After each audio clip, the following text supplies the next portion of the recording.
Welcome to the Full Court Entertainment Podcast. I'm your host, Sheldon Moore. That's my guy, Charles Jackson. How you doing, brother?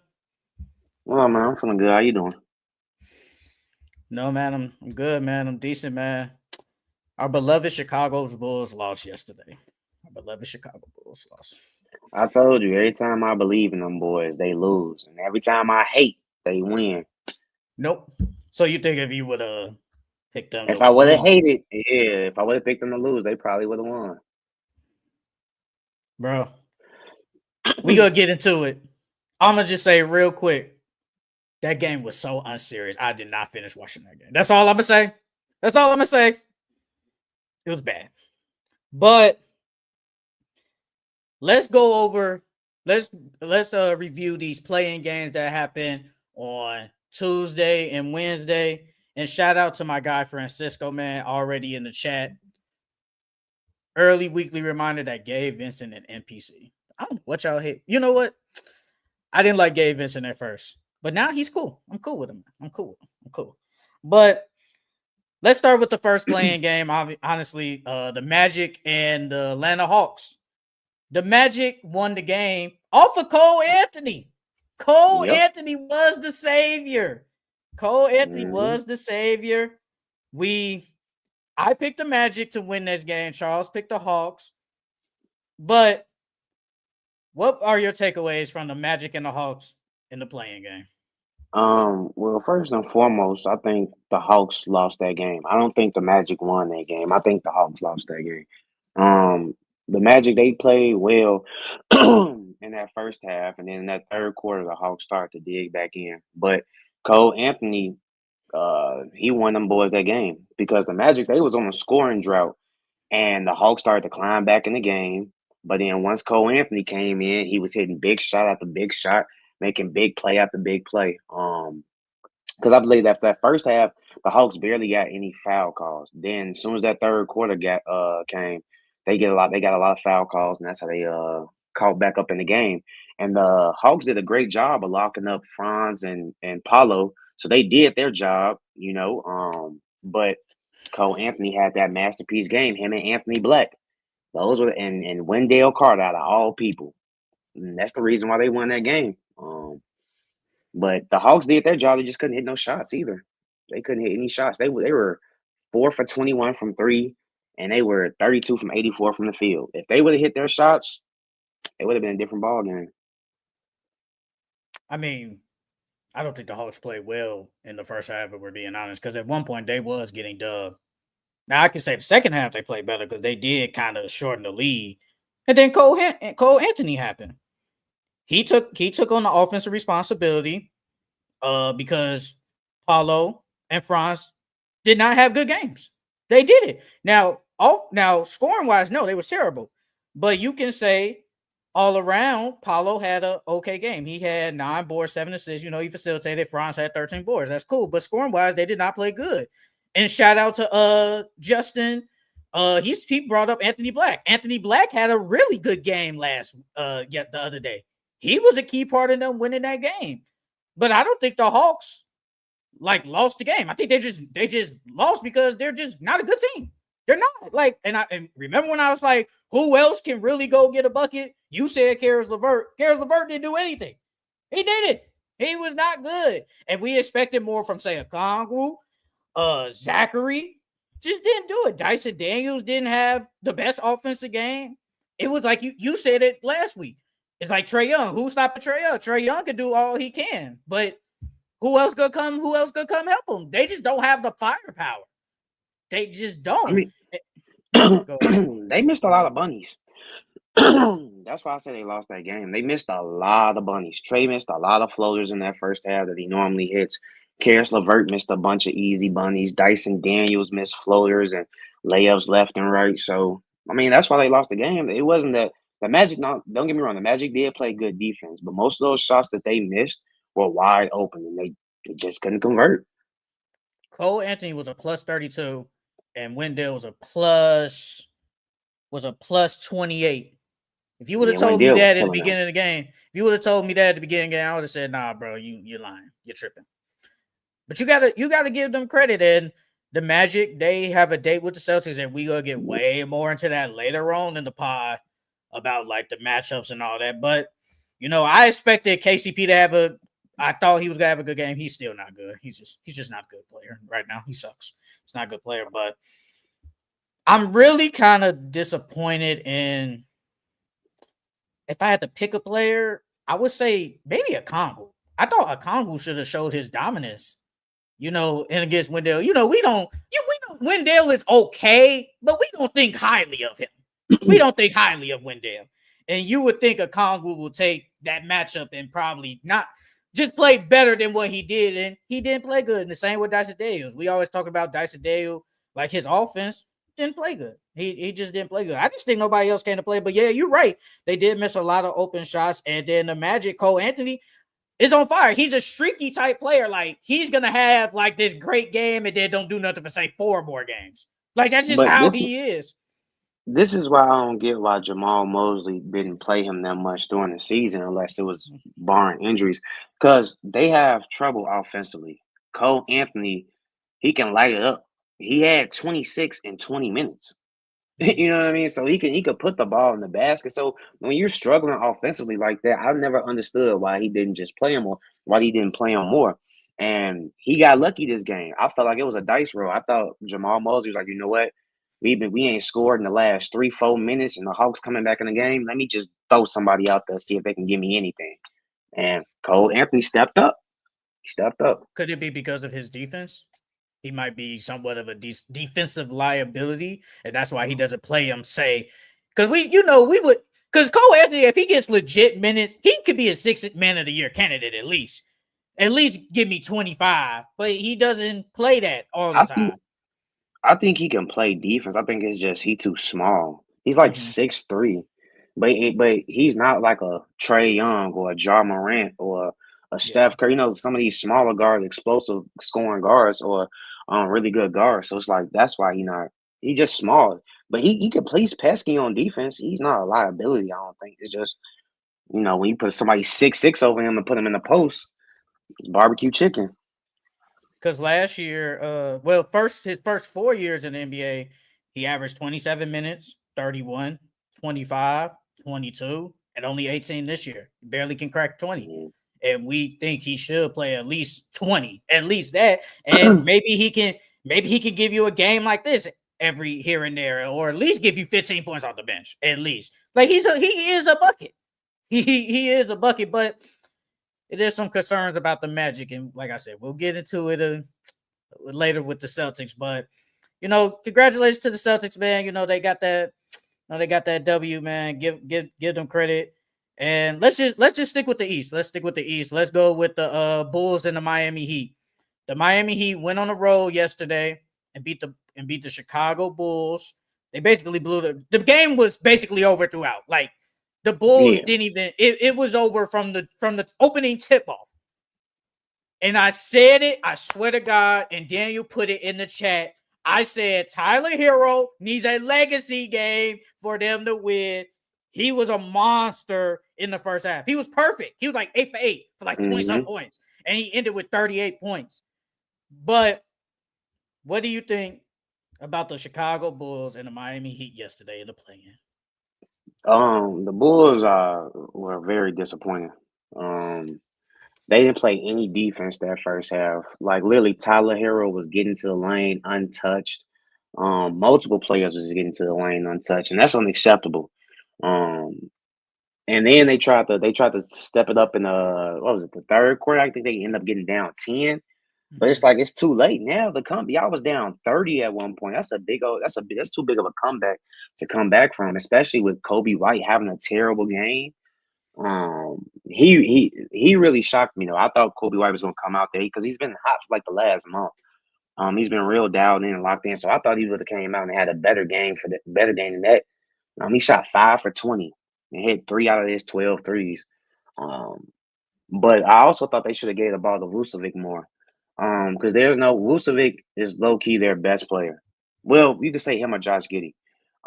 But he's their best offensive player, I would say.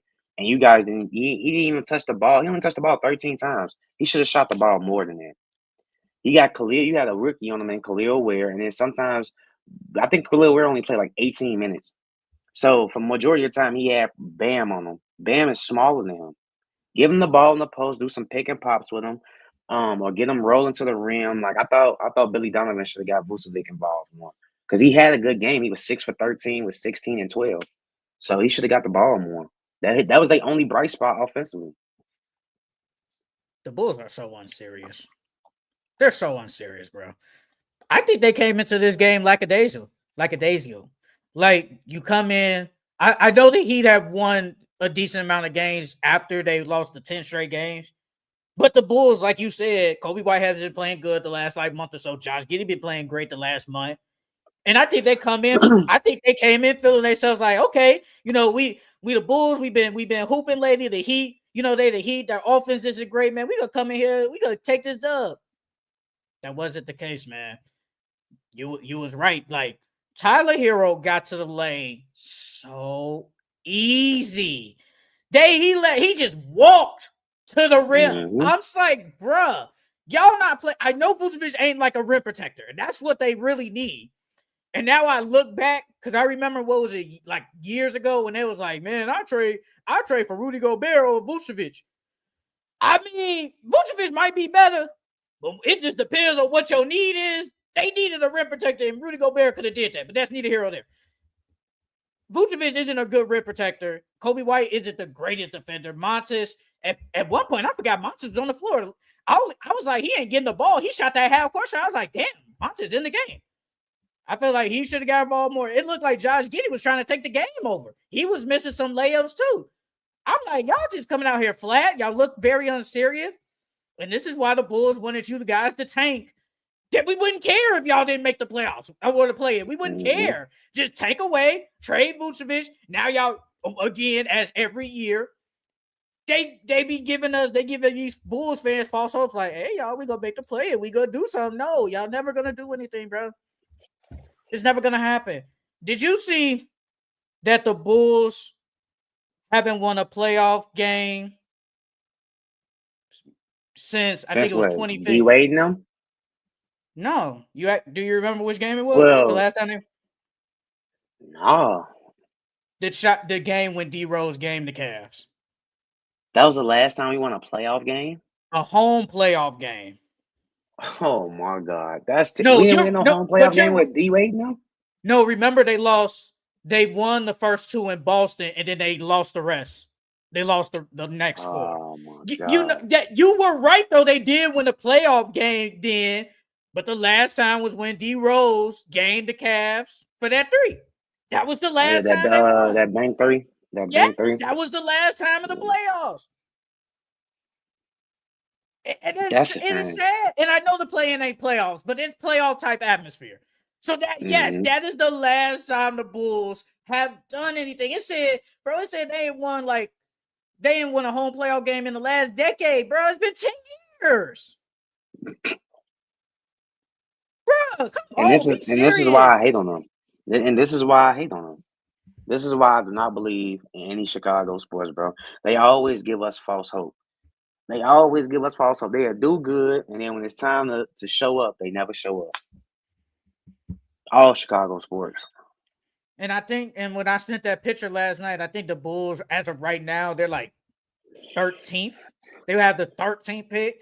Yes, you can get obviously it's a lottery pick. You could get potentially a good player, but it's like if y'all would have did y'all jobs, you could have potentially got a Cooper Flag. Hypothetically, you could have did that, or just a top 5 pick in general.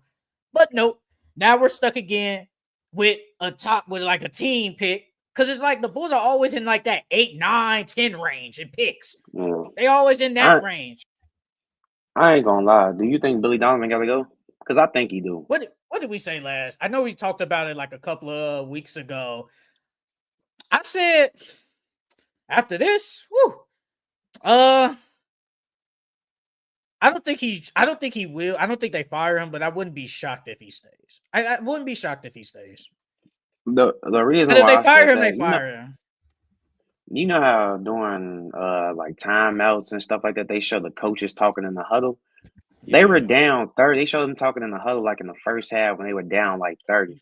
bro, he sounded so like, come on, guys, we got to get back on defense. We got to get in transition, bro. You should be angry right now. You guys are trying to fight for a playoff spot. Why are you this calm in the huddle, bro? You should be yelling at the get back. We not playing defense. We look like we don't care out there. Like you should be trying to inspire them, bro. You sound like you don't even care that you down 30 right now. I'm like, after I seen that, I'm like, bro, he ain't got no fight in him. I'm like, he gotta go, bro. The Bulls need a coach that's like a Ime Udoka. They need a coach like that. Or like a Joe Mazzulla. You know what I mean? Not a coach like Billy Donovan. Even if they do fire him, I don't know what coach. Honestly, though, if I'm them, I don't. First of all, let me stop. If I'm a veteran coach, I don't want to be here. I'd rather the Bulls, if they do fire Billy Donovan, I would rather them go after, say, a younger up and coming coach. Like, hypothetically, he's not going to be there, but David Adelman. I think he's a young coach waiting to get his opportunity. I think that would be cool. Just a coach like that. Don't go after these recycled coaches like a Mike Brown. I wouldn't be shocked if they even talk. I wouldn't be shocked if they even talk to Mike Brown this summer. I could see them doing that. Like, don't go after these recycled coaches. Like, that's why they're recycled.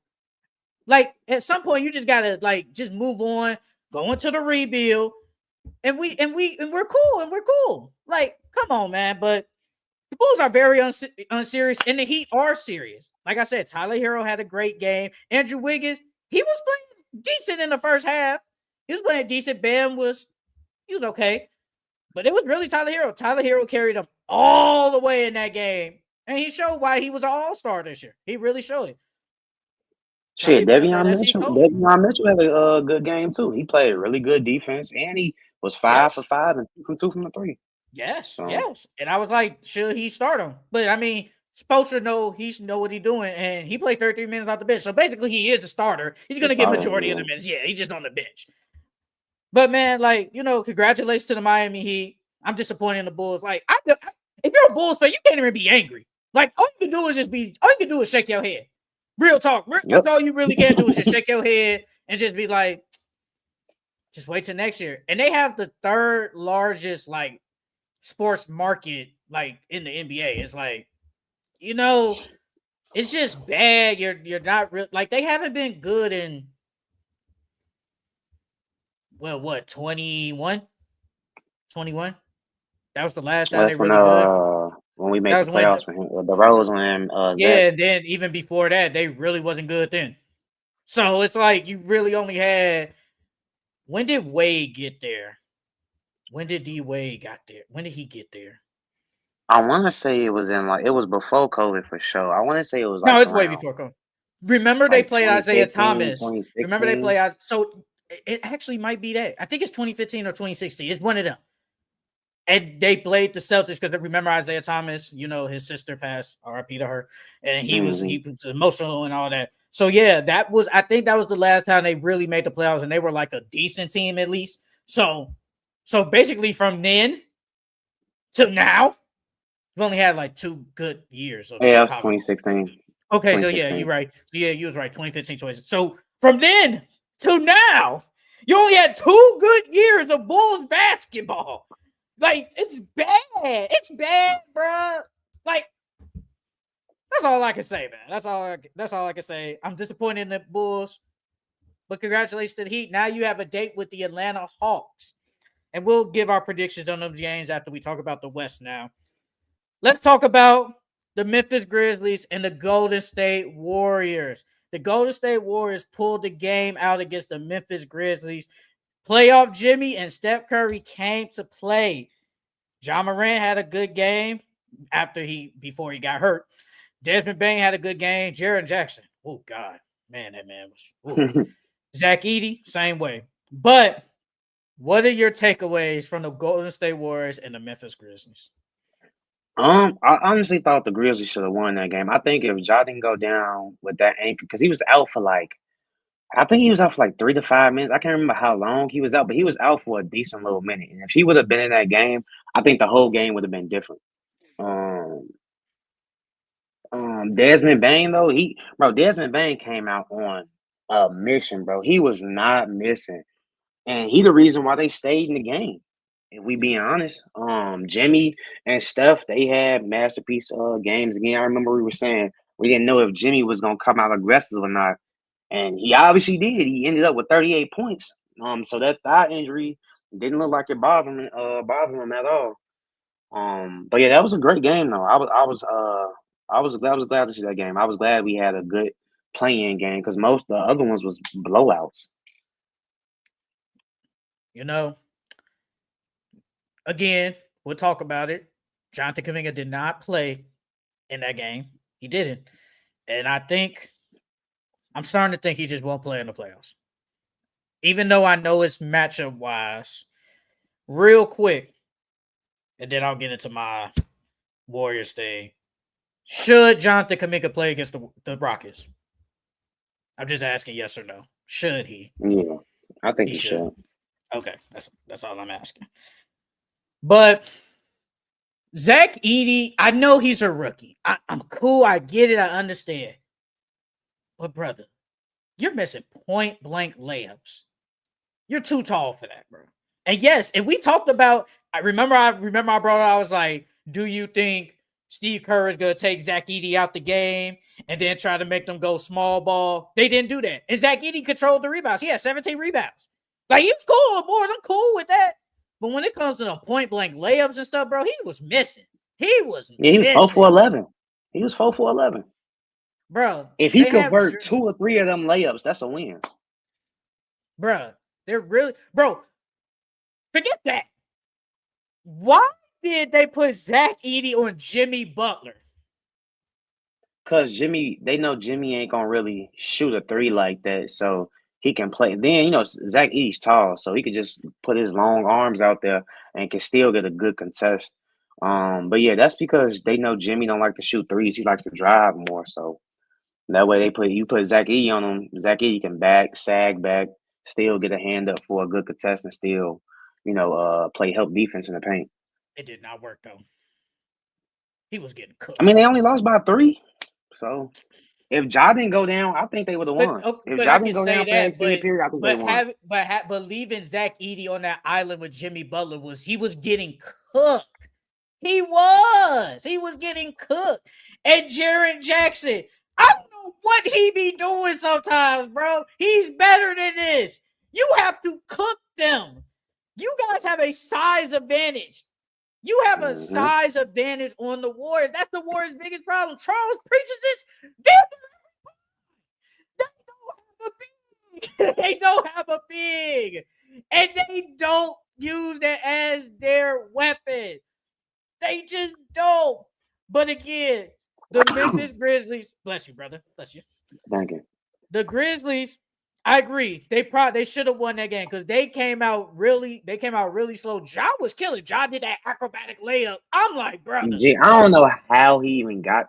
When I looked at it, I'm like, hold on, G. You threw that mother off the backboard to the other side and still laid it in. I said, forget that. He threw I thought he kind of threw it off the backboard, but he threw the ball around Jimmy off the backboard and laid it. I said, yeah, I was like, yeah, that was cold. That was cold. I ain't gonna lie, that was cold. I said, damn, bro, he hooping. But Desmond Bane had a really good game. Ja, if he didn't get hurt, it probably different. Zach Edey, Jaren Jackson didn't have good games. Steph Curry and Jimmy Butler, man, it's like they have to carry them because the bench didn't give the Warriors really nothing. Like, yes, Quentin Post had 11 and 22. Gary Payton had 12. But I feel like you're going to need more of, say, like the Buddy Hills to give you like at least 2 threes or a 3 here and there. Mm-hmm. You need AirPods, who we always kind of praise, to have a good game. He didn't have a good game. He was 1 for 7. Moses Mooney, who has played better since in the starting lineup. He needs to play better. But, like, you can't just rely on Steph and Jimmy to basically carry you. Like, bro, when you look at when you go look at it, it's like Jimmy was 12 for 20. Steph Curry was 20 for 9 for 22. Then the next guy was Gary Payton with 10. And it's like, them two did everything. Yeah, 12. Yeah. I'm talking about attempts. I'm talking about shot attempts. Yeah, next guy with 10. I'm like, bro, where's AirPods? Didn't play good. Buddy Hill didn't play good. Kuminga should have played. And then you look at free throws. Jimmy 12 for 18. Curry 13 for 13. That's basically all the free throws right there. just for them Mm-hmm. to. So, give the Warriors some credit. And they got outboarded again, 50-39, just lost. And that's going to happen majority of the time. When they play the Rockets, they're probably going to get outboarded. That and then like I said, the Grizzlies had 19 turnovers to their 10. The turnovers is gonna kill you. You know what I mean? So even if they would have cut them turnovers, if they would have did it if they would have equaled it out 10-10, they probably could have won too, because that's 9 extra possessions y'all got. So, but this is what I was saying. Well, coaches in the playoffs, coaches matter because I think Steve Kerr. I mean, but besides that jaw injury, Steve Kerr did a good job coaching. Besides not playing Kaminga, but he set Steph and Jimmy up really well that game. Or they just used their superstar abilities and took over the game when needed. I don't think they're gonna be able to do this the entire playoffs though, because they literally, like you said, they have to do this every game in order for them to win. Yeah, if your bench isn't gonna come out and help you win. And the same with the Grizzlies. Salty Aldama gave you 14 on the bench, but John Contra didn't do anything. Luke Kennard didn't do anything. They played Vince Williams for 3 minutes. And it's okay, whatever. But it's the playoffs. You're gonna shrink the rotation. But I need more games from Jaren Jackson. If they want to have any chance of beating the Mavericks tomorrow and then potentially facing the OKC Thunder, we gotta take advantage of rebounds and easy points from our 2 big men and Zach Edey and Jaren Jackson. We got to take advantage of that. So don't forget that 5-second violation that they got, because they had a chance to tie the game and they got a 5-second call. Oh, so I think it was Aldama. Analyst. No. Analyst said that, or a reporter said that Ja was the decoy on that play. Okay, if he's the decoy, why was nobody going to the ball then? There was no one that went to the ball. And if you're the decoy, why are you going to the ball? So it's I'm confused. I just don't get it. That's a part of coaching, because they probably didn't even it looked like they didn't know what play they was running, if I'm being honest. Because they looked all discombobulated. I'm like, damn, like you said, wasn't nobody coming to the ball? What the fuck going on? Nobody went to the basketball. Only Ja went to the basketball, but according to him, he was the decoy.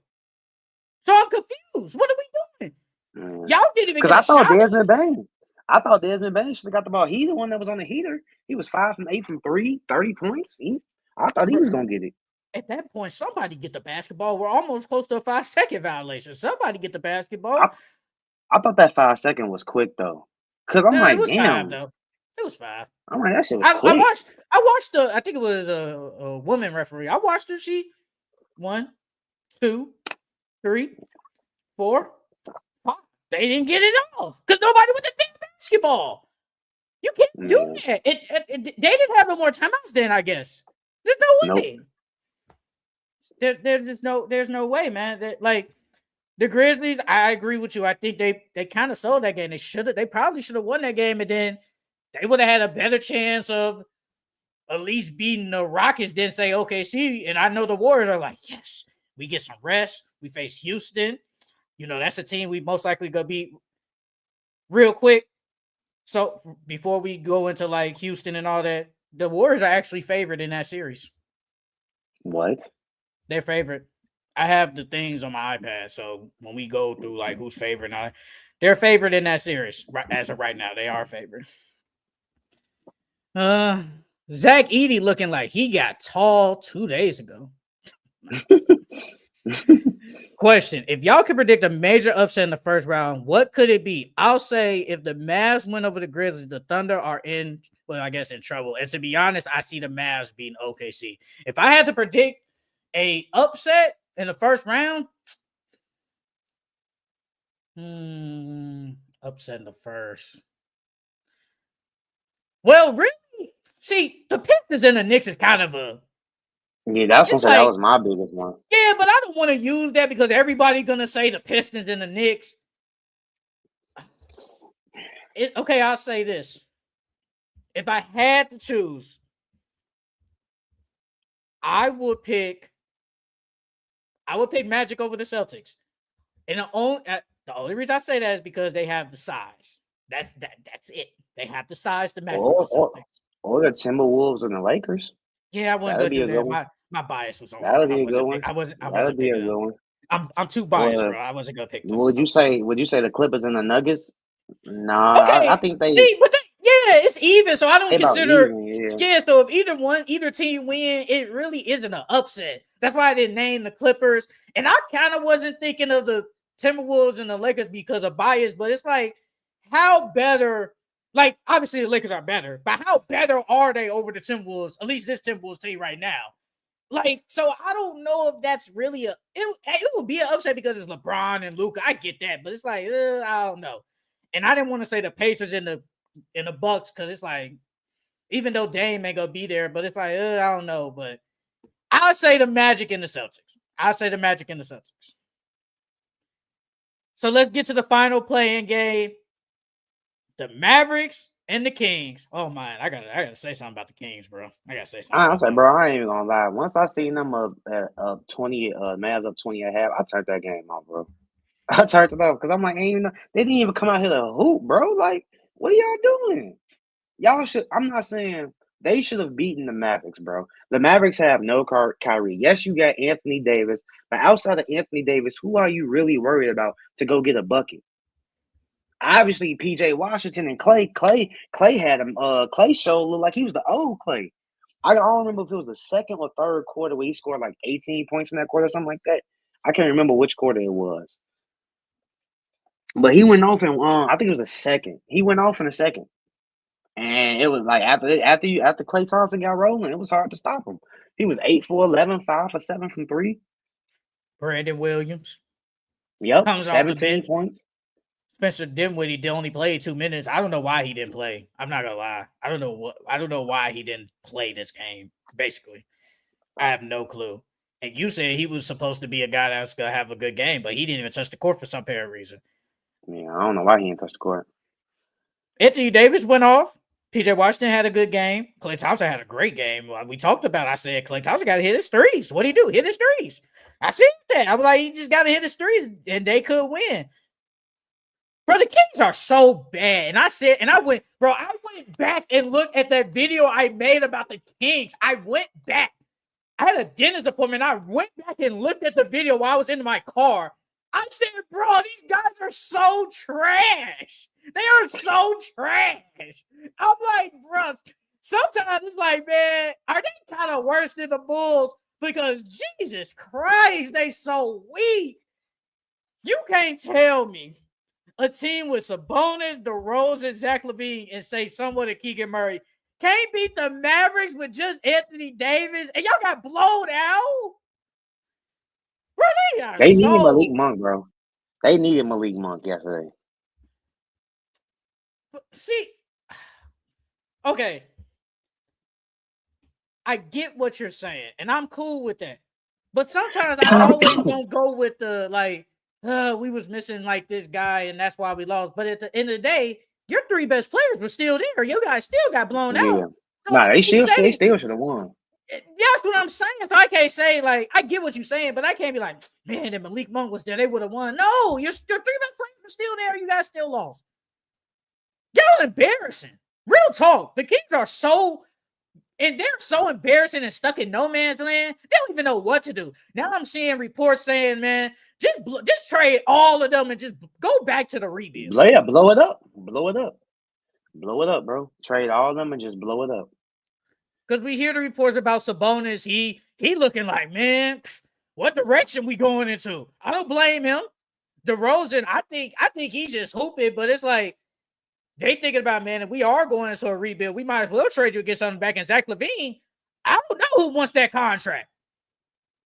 He get paid a lot of money to just score. He get paid a lot. And to some people, he doesn't impact winning. Like that's been the narrative on his name, that he doesn't impact winning. Like you can score all these points, but we don't win with you. And it might somewhat be true, but Zach LaVine is still a good player. He just get paid a lot. And y'all was kind of worse when y'all traded for him. Like y'all was kind of worse. Like you guys were barely, y'all wasn't even 500.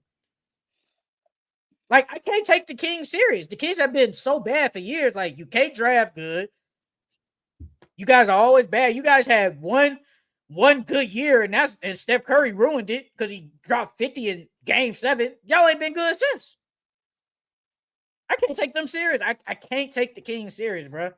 Yeah, How Zach you be a LaVine fan of only that giving team? you Zach LaVine only giving you 20 points. Can't cut it. He needed more than that. He shot 8 for 19. DeMar DeRozan shot 13 for 28, and Sabonis only had 11 points. He was a minus That's 26 on the unacceptable. court. He That's was a minus unacceptable, 26. bro. Like, I don't know what direction they're going into. I really don't.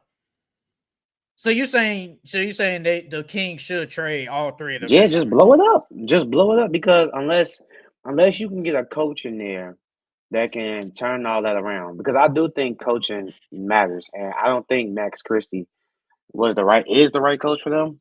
Because ain't no way, like you said, you three of your best players are still there, and you guys get blown out like that. And the Mavericks' best player is Anthony Davis. So like, I unless they can get a coach that can come in and turn things around, I'll just blow it up. But then it's like, what coach would you even get? Taylor Jenkins? I mean, it's not bad, but it's like, what's this team? Then obviously the GM. The GM, like, what are we doing? I think the coach and the GM has to be on the same page. They have to be on No, the for same sure. page. Yeah, for sure.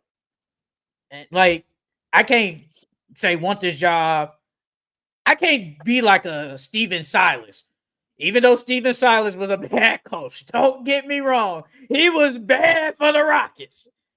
But I think he took that job thinking he was going to coach Westbrook and James Harden. Then he coaches John Wall and some role players. Mm, Like, come on. yeah, Like, Jalen Green and what Jalen Green was not there, right?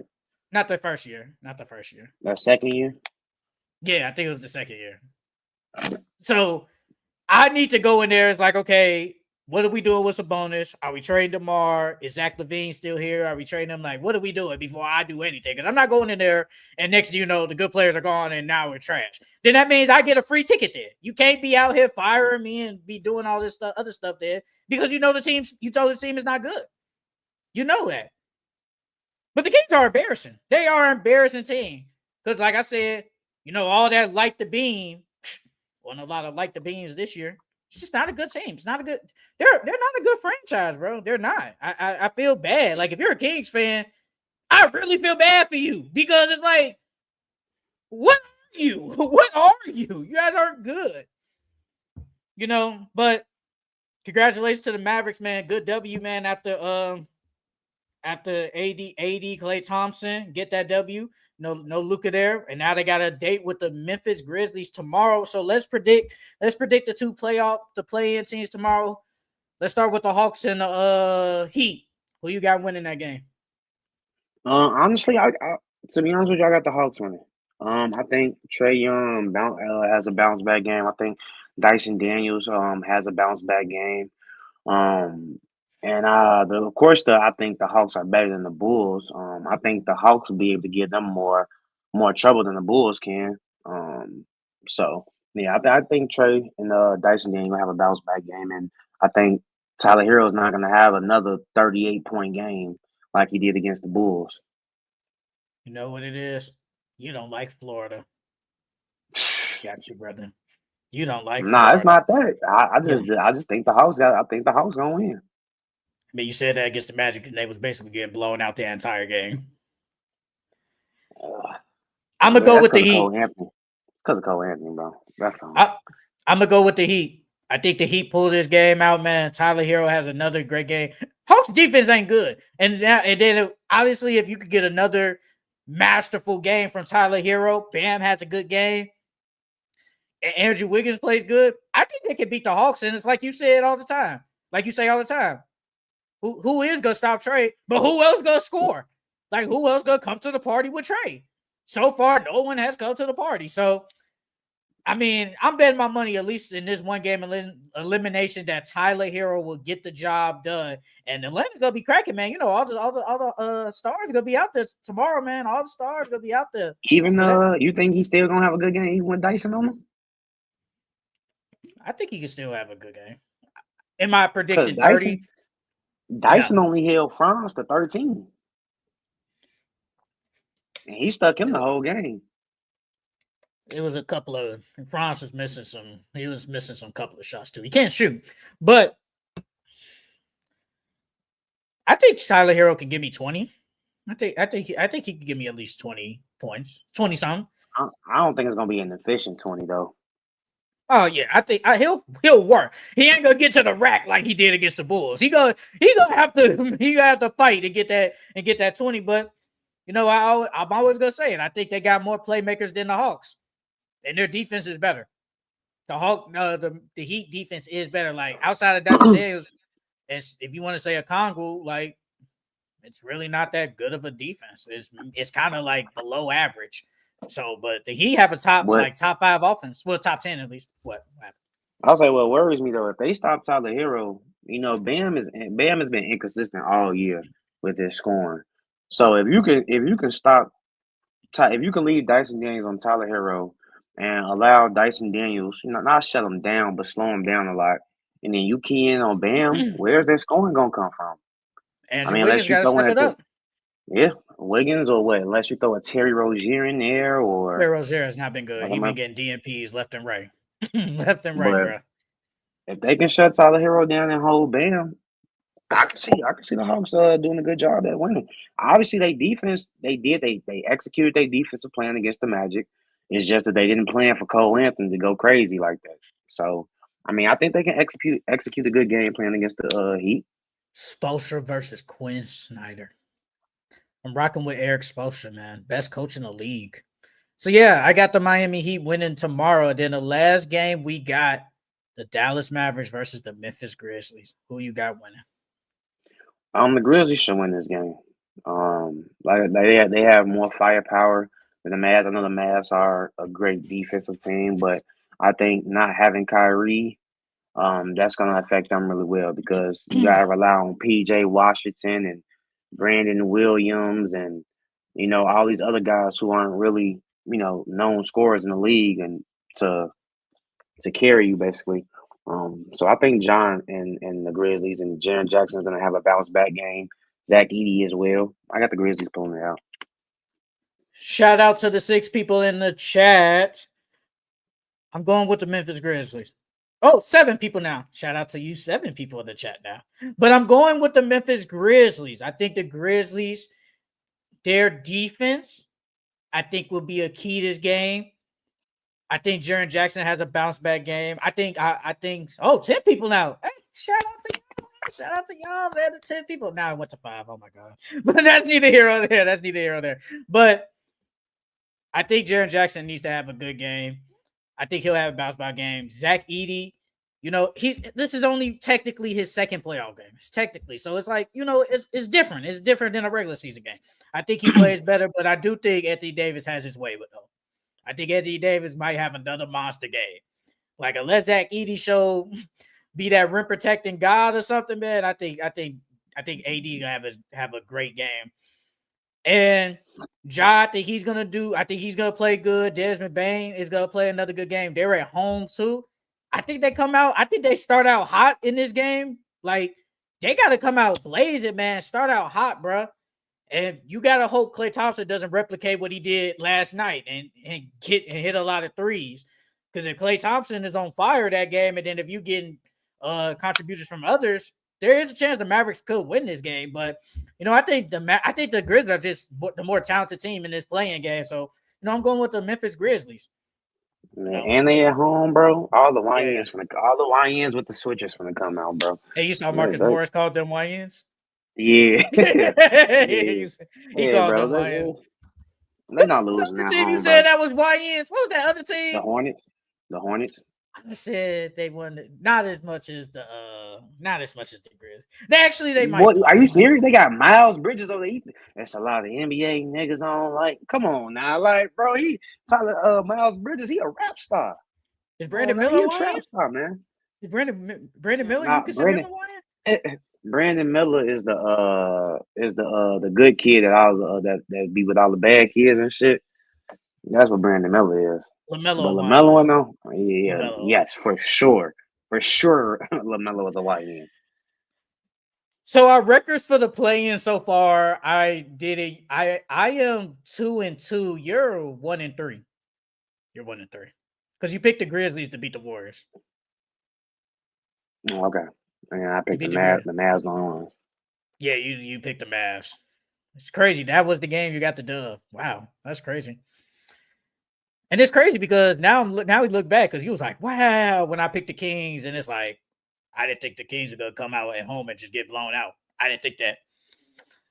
But that's it for our playing games, man. Let's go. You know, let's do our all NBA first and second teams, and then we'll get to our awards, man. You know, this the final You know about the time we do rookies? our NBA. Yeah. Our NBA first and second team rookies this year. And then we'll get it to, then we'll do our awards after that. That's what I'm waiting on. I'm waiting on the award. But you know what? I'll start with my all NBA first team, all rookie first team this year. For the first name I got, I'm getting your name right, brother. Zachary Ricochet of the Atlanta Hawks. That's his name. I always say Zachariah, but it's Zachary Ricochet. He started out slow at the beginning of the year, but then he has come along. Once they traded DeAndre Hunter, he got it going. He finally saw like, okay, this is the NBA. This is how I should play. This is what I need to do. He got it together. 12 points. And next year, I think that's going to go up to say like 15, 16 points per game. I think we're going to see improvement. But this year, I think he's played pretty good. I think he's played pretty good for the Hawks this year. So he's my first name. The second name I got Alex Sarr. Alex Sarr on the Washington Wizards. I think he is on the first team. You know, 13, 6 points, 39% from the field. The one thing I hope he improves is this 3-point shot. I think he should improve that over the summer. Because, I mean, he can hit it, just can't hit it at a good clip. And he will get better at that. He's already a good defender this year. I think he had like, I can't think of the number, but he had a lot of blocks this year. But he's a good player. He could be low-key a two-way player in the league as a big man. But Alex Sarr has been good. Yeah, Even though the Wizards been bad. 101. Yeah, Blocks. 101. Yeah. Okay, yeah, I thought so. I thought he had like a lot of blocks this year. That's pretty good. So I think Alex Sarr, I think he will improve. But this year, I think he's been good. He has to rebound better. I'm giving him that. He has to rebound better. But overall, Alex Sarr has been really good for the Wizards this year, even though they've been bad. The next name I got is Stephon Castle, man. Stephon Castle has been good all year. Charles, hey, I don't know who his rookie of the year is, but Charles been with Stephon Castle since the summertime after he got drafted. But Stephon Castle has been really good. 14, 4 and 4, 42%. That's another guy that needs to improve his 3-point shooting. He's only shooting 28%, but forget that. He has been good all year. Really, ever since they kind of gave up on the season, he's been amazing. He has been amazing. He's like their bright spot this year. Once Wemby and once De'Aaron Fox got hurt, he's been killing for them. And he's only just going to get better. And I'm glad that the Kings, that the Spurs somehow kept him in the De'Aaron Fox trade. So I don't know how they did it, but they did. But he's been so good this year for the Spurs, and they got a bright spot. So I got Stephon Castle. Next name I got, Zach Edey. I know we talked about last game, but that's neither here nor there. This regular season. Zach Edey has been really good for them. You know, only averaging 9 points. I think he'll average at least like 12 or something next year. 8 boards. Got to get better on the boards, brother.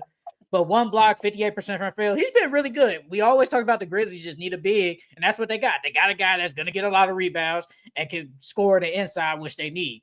And he's really been good for them. And I think he's going to start shooting threes more. I know he was shooting them somewhat this year, and I think he can eventually get better at that. So, you know, I got Zach Edey. Zach Edey's been good. And the last name I got, Jalen Wells.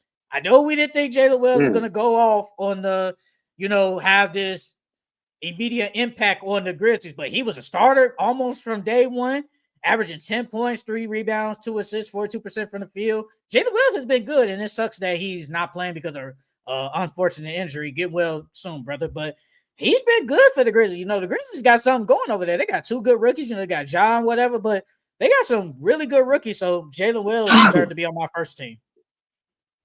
Yeah, our first team is majority the same size as Jalen Wells, but yeah, I got Stephon Castle, Zachariah Ricochet, and then Edey. I think those 3 have been the most consistent rookies. all season. I know you said Zach Edey needs to get better on the boards, but he only played 20 minutes, so 9 and 8 and 20 minutes, that's not bad. I think he still needs to work on his conditioning a little bit more, and so that way he could play more minutes. He could because right now I think he's playing around 30 minutes in the last couple of games. But since Taylor Jenkins got fired, I think he's been playing like over 30 minutes. But yeah, and then I got Alex Sarr. Like you said, Alex Sarr, his three ball needs to get better. He played defensively. We knew that was going to translate. It was offensively. Like you said, he needs to work on his three ball. His shot looks good. I think he needs to get in the weight room too because he was getting pushed around a little bit, and so that can cause to miss layups and things of that nature. But the one person that we had different, Khalil Ware. I got Khalil Ware. Khalil Ware, since he entered the starting lineup, he played really well for the Miami Heat. He's a big reason why the Miami Heat defense is what it is because at first their defense was atrocious to begin the season, but once he got started into that starting lineup, the Heat defense stepped up. So yeah, those I got: Stephon Castle, Zachariah Ricochet, Alex Sarr, Khalil Ware, and Zach Edey is my first team. I wasn't considering Khalil Ware. I was considering somebody else. Then I went back and put Jalen Wells.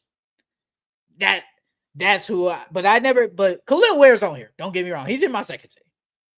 I just didn't. I think it's because, I can't say that because Zachary came on late because I was going to say, Khalil Ware kind of came on late eventually because he's eventually started, but then Zachary came on late.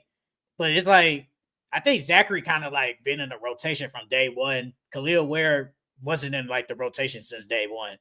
It took him, and it's not his fault. It just really kind of, once Jimmy Butler was doing nonsense, that's when he started playing legit minutes. And he's been great since. He's been great since. But I think what Jalen Wells done, I think he deserved to at least be there, or at least, think about it. I think he should have thought about it. Did you think about him being in there? Did you thought about it? Yeah. No, I thought about it. Shit, he came in as a starter day one. That's what I'm saying. But I felt like Zach Edey, Stephon, Alex Sarr, and Zachary were consistent for. They was gonna be number one regardless. So it was just that last person. I was like, okay. Then when I went back, because I had to go look at the board, I was like, okay, these are all the rookies I got drafted. I was like, Jalen Wells, forgot, scratch this guy off, put him in there. But I just thought that Khalil Ware impact was bigger. Oh, that's cool. No, I get it. But I mean, you can't argue Jalen Wells when Ja Morant was missing games and all that. His impact was good too. I'm just saying, you could argue that. They both had great impacts as rookies. Yeah. They both had great impacts. All right. So for my second team, I'm gonna say this. I have three people I just crossed out while you was talking. Keyshawn George, Dalton Connect, and Ryan Dunn got crossed out, but they was in here. They were in here. Okay. So the five names I got. The first name, I got Montes Buzelis. Montes Buzelis has been great for the Bulls, man. He looking like a dog. I was with him all the way. I was like, this guy looks good. And I was like, I'm glad the Bulls got him, man. He from Chicago. I don't care what you tell me. He from Chicago. And I think he's gonna be good, man. He's eventually gonna get better. His street ball is gonna eventually get better. He's a very athletic forward. I just think he needs to get downhill a little bit more. He can do it, but just a little bit more. But he's gonna get better, man. He's kind of a raw talent. So I think he will eventually get better. But this year so far, ever since like the Zach LaVine trade, he been hooping. Like he has been so good for the Bulls. So Montes Buzelis deserves to be here. The next name I got Khalil Ware. Like you had him in first team, I got him in second team. Khalil Ware, 9 and 7, obviously came on late after Jimmy Butler nonsense, but he's been great. He's been a defender. We always talk about the Heat need a center. He's been great as a center for them. He's young. He'll eventually get better. Like he can instantly be a double machine in like next year, honestly, like a 12 and 10 type guy. Like he's gonna get better. I think he might have to start shooting threes eventually, but he's been good as a rim protector, just down low. He's been great for the Heat, and the Heat got a steal in the draft. The next name I got I don't know if this is gonna be a shocker for you. I got Bub Carrington. Bub Carrington deserves to be in here. You know, the Wizards have been bad, but he's been playing since day one, man. And I know it's just score, score, score. But I think he's been pretty good for the Wizards, man. Him and Sar, you know, they got a little connection, averaging 10, 4, 4. But Bub Carrington, he's going to be a good player for the Wizards. Now, I don't know if he's going to be like a starter for them eventually, but he's going to be a key contributor for them for years to come. So Bub Carrington deserves to get some credit. Now, this guy, I don't know if you got him in here. I really don't know. Isaiah Collier. Isaiah Collier been really good for the Jazz. I can't lie. Averaging 9 points and 6 assists for the Jazz. I know the Jazz been BSing all year. But I think Isaiah Collier, when he comes to the game, he's been pretty good. Like, I know it's kind of nonsense basketball over there, but when he does play, he hoops. He hoops, so I give him credit. Like, Isaiah Collier been good for the Jazz. And the last name I got, Ivis Missy on the Pelicans. He's been really good for the Pelicans, especially with all them injuries. He's been really good. 9, 8, and a block a game. He's been there. Honestly, he's been their bright spot this year. And I don't think a lot of people knew what he was going to do when he came into the league. But he came in the league and played from day one, and he's been good since day one. I think if Vince Missy has been good, he might be their center of the future, but he's been really good. So, you know, that's my 5. That's my 5 for second team All NBA. Montes Buzelis, Khalil Ware, Bub Carrington, Isaiah Collier, and Ivis Missy. I gonna say, yeah, bro. They gonna think we whatchamacall that we did this list together because our list is literally the same except for real? I got Jalen Wells. Yeah, I got Jalen Wells on the second team. Oh, you have these guys. Oh wow. I didn't think so. Yeah, I literally got all the same people that you got. But Montes, I was like, okay, so watching Montes out of high school, before he went to the G League, he had went against Cooper Flag, right? Mm-hmm. And when I seen him go against Cooper Flag, I was like, I don't know if he ready. And then in the G League, he played okay, but he ain't really play that well. But since he's gotten to the Bulls, I feel like he's played decent. And like I wouldn't say familiar with his game. I was familiar with his game, but I didn't really believe in him until I started watching him more. His handle is better than what I thought it was. He can really get downhill. Like you said, he needs to get downhill more, but he can really attack the basket because he's long and athletic. I think he's like 6'10". Yeah, he has a great handle. His 3-point shot, I want to see him improve on it. And I want to see him improve on his off the ball shooting. And his defense. I think he needs to get better defensively. But yeah, like you said, he's a raw talent. He's really good. I could see him being the focal point for the Bulls. And then Messi, I didn't think Messi was that good to begin with at all. But like you can't deny the numbers. Since he's played with the Pelicans and started for the Pelicans, he's been really good, almost an instant double-double. And then next year, I think he is going to be a double-double machine. I think he's going to average a double-double next year. So, and then pairing him with Zion because they need a rim protector next to Zion. So pairing him with Zion, I think that's going to be good as a lob threat too. On top of that, Bub Carrington, like you said, Bub Carrington has been the one bright spot and most consistent bright spot for the Wizards this entire season. Then he hit a game winner with the last game of the season. I thought it was luck. I ain't gonna lie to you, because they asked me, like, did you see the backboard? He was like, all I called was game or something, like the whole Paul Pierce thing. But yeah, he's been a bright spot for them. Like you said, I like them. He's gonna be a key contributor for that team. Jalen Wells, like you had him on your first team. Jalen Wells has been a day one starter with the Grizzlies. Is a big part of the Grizzlies defense. And I think that's another reason why they lost against the Warriors. They didn't have him on the perimeter to switch and guard Steph because most of Scottie Pippen Jr. was guarding Steph for most of the game. And I'm not saying Scottie Pippen is a terrible defender, but he can't guard Steph. You putting somebody on Steph, you need to put somebody big on Steph. And Jalen Wells was that guy. And then Collier. Collier was the bright spot for the Jazz this year. Every time he came in, he played well. The team played with pace. I think Will Hardy wanted him as their starting point guard because that's how he wants the team to be, how he wants his team to play. He wants them to play fast, downhill, and to generate a lot of points. And I didn't think he was that good of a passer. He's a great passer. He needs to get better shooting wise. His 3-point shot was terrible. but he can get to the rim at any time you want. But if he improves his three ball, his efficiency will go up, and he'll be good. So, man, my second team, I got Jalen Wells, Bub Carrington, Isaiah Collier, Messi, and Montes. I'm gonna tell y'all now.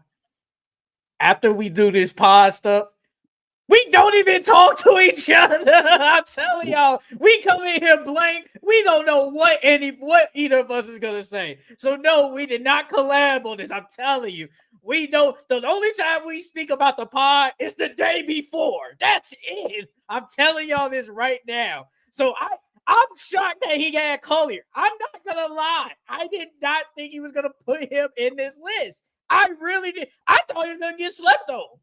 I would be honest. I did not in my million thoughts and dreams that you had Isaiah Collier on your list. I'm not gonna lie. I can't lie. Ain't nobody played better than him. I mean, out of all the rest of the ones I named, ain't nobody else really played better than him.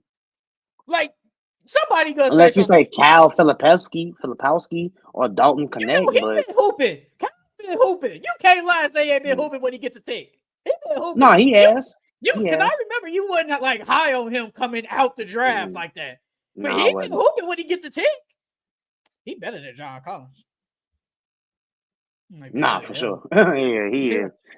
But like low key, like obviously, like it's really not a lot of like good names. Like the only players you could like who gets at least a mention, you could say Jamal Shead on the Raptors. He's been good when he plays. He's been okay. I think Jamal Shead has been good. Can't play for Houston. You know, some troll gonna say Bronny. Yeah.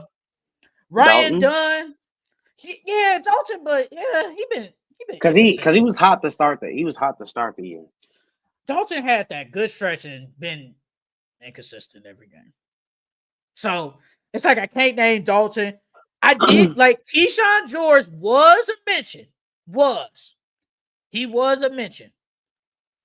I don't think he's been playing better than Bub or obviously Sar. Like he just hasn't. And then Ryan Dunn, I think he just was kind of in and out the lineup. So it's like I really can't put him in there. What you think if AJ Johnson would have just played a little bit more games, he would have been in yours, like second team or something? If he would have got traded to the Wizards earlier, I think he would have been at least on my second team. Because he showed like since he got traded to the Wizards, bro, he been hooping. He been hooping for them. Oh yeah. He a guard, right? He's a guard, right? Yeah, he's a guard. Yeah, he's a guard. I told you. I thought he was because he looked tall. He looked tall out there. He was a forward, low key. Yeah, they used him. I'm not gonna lie. You telling me if what we see from AJ Johnson? I think he came out as like a raw talent, so you really didn't know. But if you think like if he's like this, right? You telling me he not better than Gary Trent Jr.? Is he better than Gary? Not right now. I think he got more potential than Gary, but not right now. I don't think he's better than him right now. Because Gary is more experienced, his 3-point shot better. He probably is a little bit better defender. So yeah. Jared McCain would have been on here if he didn't miss a lot of games. Yeah, for sure. Because I was like, man, Jared McCain definitely deserved to be on first team for sure. Even in we only played like 26 games. Even in them 26 games, I was debating putting them on there because I'm like, bro, he played amazing. And especially, obviously, if everything is going like how it is now, Tyrese Maxey missing a lot of time. Joel Embiid out for the year. Paul George has basically been out. He would have been hooping all year. He would have been hooping. He would have been first team. He would have been doing what Quentin Grimes was doing. Man, Quentin Grimes hooping, bro. Hey, the Sixers, if Embiid and Paul George come back healthy, you got Jared McCain and you resign Quentin Grimes and you got this top 5 pick. Hey. They have a lot of guards, though. What you going to do? And then you still got Kelly Oubre. Because don't Kelly Oubre play the 2? So how they going to find Tick? But he got one more year left. So, you could potentially trade him or something. But, I mean, hypothetically, Tyrese, probably Quentin Grimes. Unless Quentin Grimes plays 3. And you say start Jared McCain, hypothetically. Tyrese, Jared McCain, Quentin, Paul George, Embiid. How tall is Quentin Grimes? What he probably like 6'5", 6'5", 6'5". Yeah, okay. He really can't play the 3 like that, but it's just hypotheticals though. Did Donovan Clingan ever did Yeah, you think about you thought about him? I thought about him. I thought about putting him on my second team. But the reason I didn't do it because like one in the beginning of the season, he didn't really. I mean, he played, but he was barely getting any minutes. But once Yeah. DeAndre Ayton went out, that's when he started playing more minutes. And he was getting because I was thinking about putting him in that though, but I couldn't say he played better than only other person I could probably substitute with was probably Collier. But I Mhm. thought Collier he was more involved the entire season. He had a bigger role on that team than Klingon did. So I'm like, I'll give Collier the nod over him. Does do you think about from what you've seen from Clingan this year? Do you think you get rid of DeAndre Ayton, or it's like, we really don't know yet from Donovan Clingan. Let's just keep Aiden for say just another year or something like that. Now, see, the thing is, Klingon, like, I want to say he can be a starter in this league, Hmm. but the thing is, I'm still not too sold on him. Hmm. Because we haven't seen him really play 30 minutes a game, so we don't know what 30 minutes of him playing for the entire season looks like. But then you got that big old log jam because they still got Robert Williams. They still You got still him. got you got Robert Williams, you got DeAndre Ayton, you got Klingon. Like, what are you gonna do? Either you trade Ayton and let Klingon be your center of the future, or you keep him as a backup. But I think he can start in this league, though. I definitely think he can start. Yeah, man. Yeah, all rookies teams are basically the same, besides one guy. I got Jalen Wells in the first. You got Khalil Ware in the first, and I got Khalil Ware in the second. You got Jalen Wells in the second. But the same. These rookies, man. These rookies been hooping, bro. And we thought this was gonna be like this still probably is, according to you, a role player draft. But they have played good, and I can honestly say the past couple of months, the rookies have been hooping. So Hmm gotta give them credit on that. All right, let's get into our NBA awards. This is our final awards of the year. I know we've done these probably like 3 times, but this is it. This is our final results of the year. So I guess we could just start from the beginning, from the MVP all the way down. Let's start with the MVP of the season. Who is your final MVP for the NBA season? Shea. I'm sticking with Shea. Shea is still my MVP. We've seen what Shea has done all year. We've seen Shea number one in the West, and basically dog walking the entire league and the entire season. So yeah, I still got Shea as my MVP. I have Shea. I have Shea Gilgeous-Alexander. In the beginning, I was rolling with Jokic, triple double. You can't take away from that. Probably one of the greatest offensive seasons ever. But what Shea has done for this OKC team, leading them on the offensive end, obviously, and basically you could say leading them in the defensive end, averaging 30 points, 5 rebounds, almost 7 assists, 51% from the field, 37% from three, 90% from the free throw line. He's been amazing this year. And a lot of people thought he should have won it last year, but that wasn't the case. He's going to win it this year, definitely. Especially at Mhm. OKC at 67 wins. That's still great. I don't care what nobody tells me. 67 wins out of 82 games. Like, you guys were basically unstoppable. And I think they had the largest winning margin ever. I think it was like 14 points. So they was beating everybody by at least 14 points almost every game. It is Number great, one bro. defensive team. Yeah, yep, exactly. Number one defensive team. And Shea has led them. He has been amazing. And especially with that streak of 20 points per game, that's still going on right now as we speak. Like Yep. the fact that you basically saying no one can guard me, no one can stop me. No And one. he's Literally no one. and I went back and look at his his years of scoring. It kind of amazes me that this is his third year in a row scoring 30. Because if somebody will say, man, he just scored 30 last year. No, this is third year scoring 30. So he kind of been really good for the past 4 or 5 years. And Hmm he's been amazing. He's been amazing. So he is my MVP, man. Jokic has a case. Jokic definitely has a case, but Yeah, he definitely does. what Shea has done, bro, he deserves it, bro. Like after a triple double, it's like, come on. But Shea go win, bro. Shea go win. All right. Who is your NBA Defensive Player of the Year? To be honest, this one was kind because like I feel like you could have went any direction in this award. You could have went Dyson Daniels. You could have went Draymond. You could have went Evan Mobley. Some people I've seen some analysts say Zubac. But my defensive player of the year, I got Evan Mobley. I think the Cavs are, uh, I think they're top five in defense. Let me see. Yeah, they're top 10 in defense. They're number 8 in defense, and I think that's majority of the part to Evan Mobley. Um, I credit Evan Mobley for, then on top of that, Evan Mobley, he stepped up his games both ends. He took more. He's guarding the best player on the floor, every single night. Um, Francisco talking about we failed him. Talking about Jokic was the MVP. But yeah, I got Evan Mobley as my defensive player of the year. You know, I went back and looked. Like you said, you go with Evan Mobley, you go with Draymond Green, you go with Zubac. And Zubac has a case. I think Zubac has a case, and I think he will get some votes. But when I look back, I chose Draymond Green. And I chose Draymond Green because when you look at it, this year, he has a 108 defensive rating when he's on the court. That's almost close to number in the top 5, top 3. And the thing with Mobley is their defense has been it's still good. It just kind of went down just a little bit. And to some people, that might play a role. But I think what Draymond has done on the defensive end, guarded basically 1 through 5, having to anchor the defense. I know you speak of that a lot for Draymond Green. He does everything for that defense on that team, and he has stepped it up. And I know you said, I think it was 2 weeks ago that, Jimmy Butler got there. That's why, yeah, that could be true. But at the same time, Draymond Green is the quarterback of the defense, like you always preach.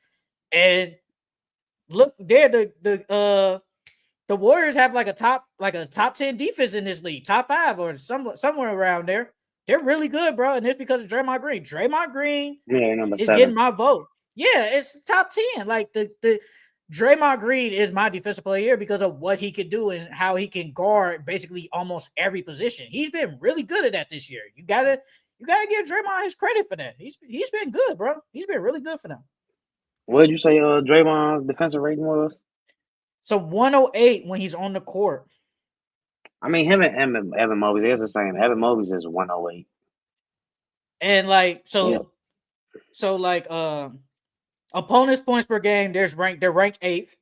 The Cavs are ranked 12. Defensive efficiency, they're ranked 6th. The Cavs are ranked 8th, about the same. Opponents' floor percentage, they're ranked 6th. The Cavs are 8th, about the same. Now, the thing is, the opponent's shooting percentage, the Warriors are ranked 11. The Cavs are ranked 3. So it's they're kind of in the same ballpark. Like when it comes to the stats, I guess. The team stats, at least. They're kind of in the same ballpark. But, it's just, I love what Evan Mobley has done on defensive end, especially on the offensive end. I love that. But I can't leave what Draymond Green is doing for the Warriors, bro. Doing everything for them, bro. He's doing everything. I can't leave that unnoticed. I really can't. But he gets my vote. Draymond Green is my defensive player of the year. Let's go with the most improved player. Who is your most improved player for this season? My most improved player. I'm gonna go Dyson Daniels. I think Dyson Daniels deserve it. This year Dyson's he's averaging 14, 5, and 4. And last year he only averaged 5 points, 3 assists, 4 rebounds. I mean, part of that is due to he has an expanded role, with the Hawks. He went from 22 minutes with the Pelicans to 33 minutes with the Hawks. But his offensive game has improved a lot. And his shot has looked way better than he did when it was with the Pelicans. And he upped his scoring, almost 10 points. And then 3 steals per game. So yeah, I'm giving it to Dyson Daniels. So I'm gonna say this: the guys I had J-Dub, I had Austin Reeves, I had K, and I had Dyson Daniels. I know what the league is gonna do. They're gonna give it to K, but I'm Yeah, not giving I it to don't agree K. with that. Yeah, I I'm don't not agree with giving that, it to bro. K. I'm going with your pick. I'm going with Dyson Daniels. Like you said, offensive game has improved tremendously when he got traded to the Hawks and on the Pelicans wasn't getting that much tick. 6 rebounds, 4 assists, 49% from the field, 3 steals per game. Yeah, they say he had the most steals in like this century or something like that. I'm like, damn. Like, he was a bro. I forgot what's his nickname they called him, bro. It's some crazy nickname they call him because he be stealing the ball all the time. But Oh, he is that has a improved. swiper or something? No, it's not swiping. It's something else. But he's been amazing for the. He's been really good for the Hawks, bro. Like you can argue ever since like Jalen Johnson been gone and they traded DeAndre Hunter. He been their second best player and they second best offensive player, and he's their best defender. So I think he should win this award. He won't though for some apparent reason. I think last time I think I went on the internet and somebody said he is the favorite now, but I gotta wait and see because y'all had Cade on there forever. I gotta wait and see. But and then my thing with this most improved, Cade, we were expecting this from Cade. People are expecting Cade to be this type of player because he's the number one overall pick. How can the number one overall pick be most improved when we're expecting this from him? That makes no sense to me. Most improved is somebody who was playing like Malik Beasley. Like Malik Beasley, I wouldn't say he's most improved candidate, but I'm just saying like he went from somebody averaging like 5 points to now he's averaging like 15. Not last year, but like in his first couple of years in the league, he was averaging like 5 points or less than that, less than 10 points. And now, he's playing amazing. That's somebody that you to give most improved to, not somebody that's was already killing last year and now they're killing again. They're just playing a little bit better statistically. Like, no. And for God, Norman Powell should be at least on this list too. He should Yeah, be up Norman there Powell's too. a good one too. Norman Yeah. Powell's a good one too. But I think for the most improved, I think they play him. I think they played the winning in here more. Because like you Mm, said, he was already playing good last year. They were just bad. Now this year he hmm is playing better, but they're winning now. So that's the only thing I can think of why they had him as most improved. And like you said, we expect you. You're the number one overall pick. We expect you to play good. So this isn't shocking. No one's shocked that he's playing good. It's just the team was bad last year. But at least hmm Dyson Daniels, he has improved. J-Dub has improved. Austin Reeves has improved. Norman Powell has improved. All those guys, even Malik Beasley, has improved. All those guys have him at least improved. K has improved, don't get me wrong, but not like these There ain't nothing guys. like nothing like them. Yeah, so he's gonna win it, but I don't agree with it. And it's Now just like if what John won it. John shouldn't have won it. K was at last year, K was averaging last year he was averaging 22 points. If he would have jumped that 22 to like say 30 or something like that, I understand where y'all coming from. But he literally went from 22 to 26. That's only 4 points. His assists went up by 2 and his rebounding went up by 2. But you gotta think he only played 62 games last year and he played 8 more this year. So it's like he got more games added in that. Like he played around the same. If we It's being the honest. winning. It's the winning. I'm telling you, that's the only reason. That's the only thing I can think of is the winning. Because you can't tell me that Dyson Daniels has improved, bruh. Yeah. You can, honestly, I'm saying myself. No, and a lot of people was not thinking no Dyson Daniels, bro. Dyson Daniels, if we think about it, he was the throwing guy for the DeJounte Murray made. We low key was Yep. looking at Larry Nance more than Dyson Daniels, if we being honest, because it was Larry Nance, Dyson Daniels, and I think some picks for DeJounte. When we saw that, it was Larry Nance and Dyson Daniels. It's like, oh, Dyson Daniels, okay, whatever. He on the Pelicans. He don't play like that. He's just a throwing guy. So it's like the throwing guy went to almost being a guy and improved.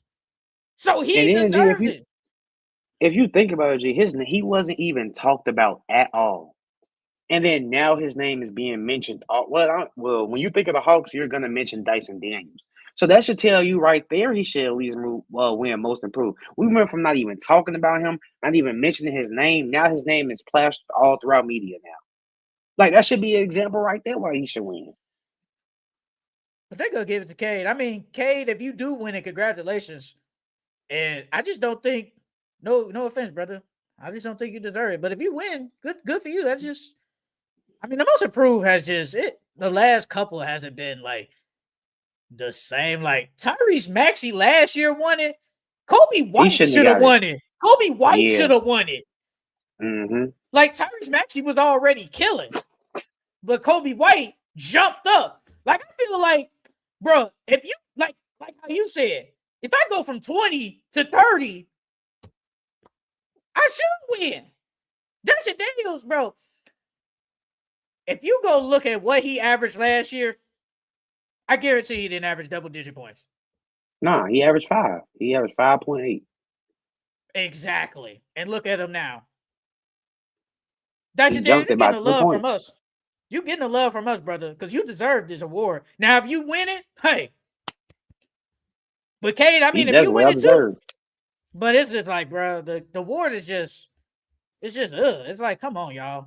But let's move on to the 6th man of the year. Who is your 6th man of the year award goes to who? Malik Beasley. Okay. Malik Beasley, he's the 6th man of the year. My 6th man of the year. He's the second leading scorer on the Detroit Pistons. He's a big reason why the Pistons are good this season because of course, Cade, but without the shooters that they put next to him, the Pistons wouldn't been playing this well. I think Malik Beasley's averaging 16 points. I think I yeah, rounded he's up. averaging 16 points. And then so I got Malik Beasley. Shooting 41% from 3 too. And then I think he's like top 3 in 3-pointers made for the season. I think it's like him, Ant, and He's Steph. second.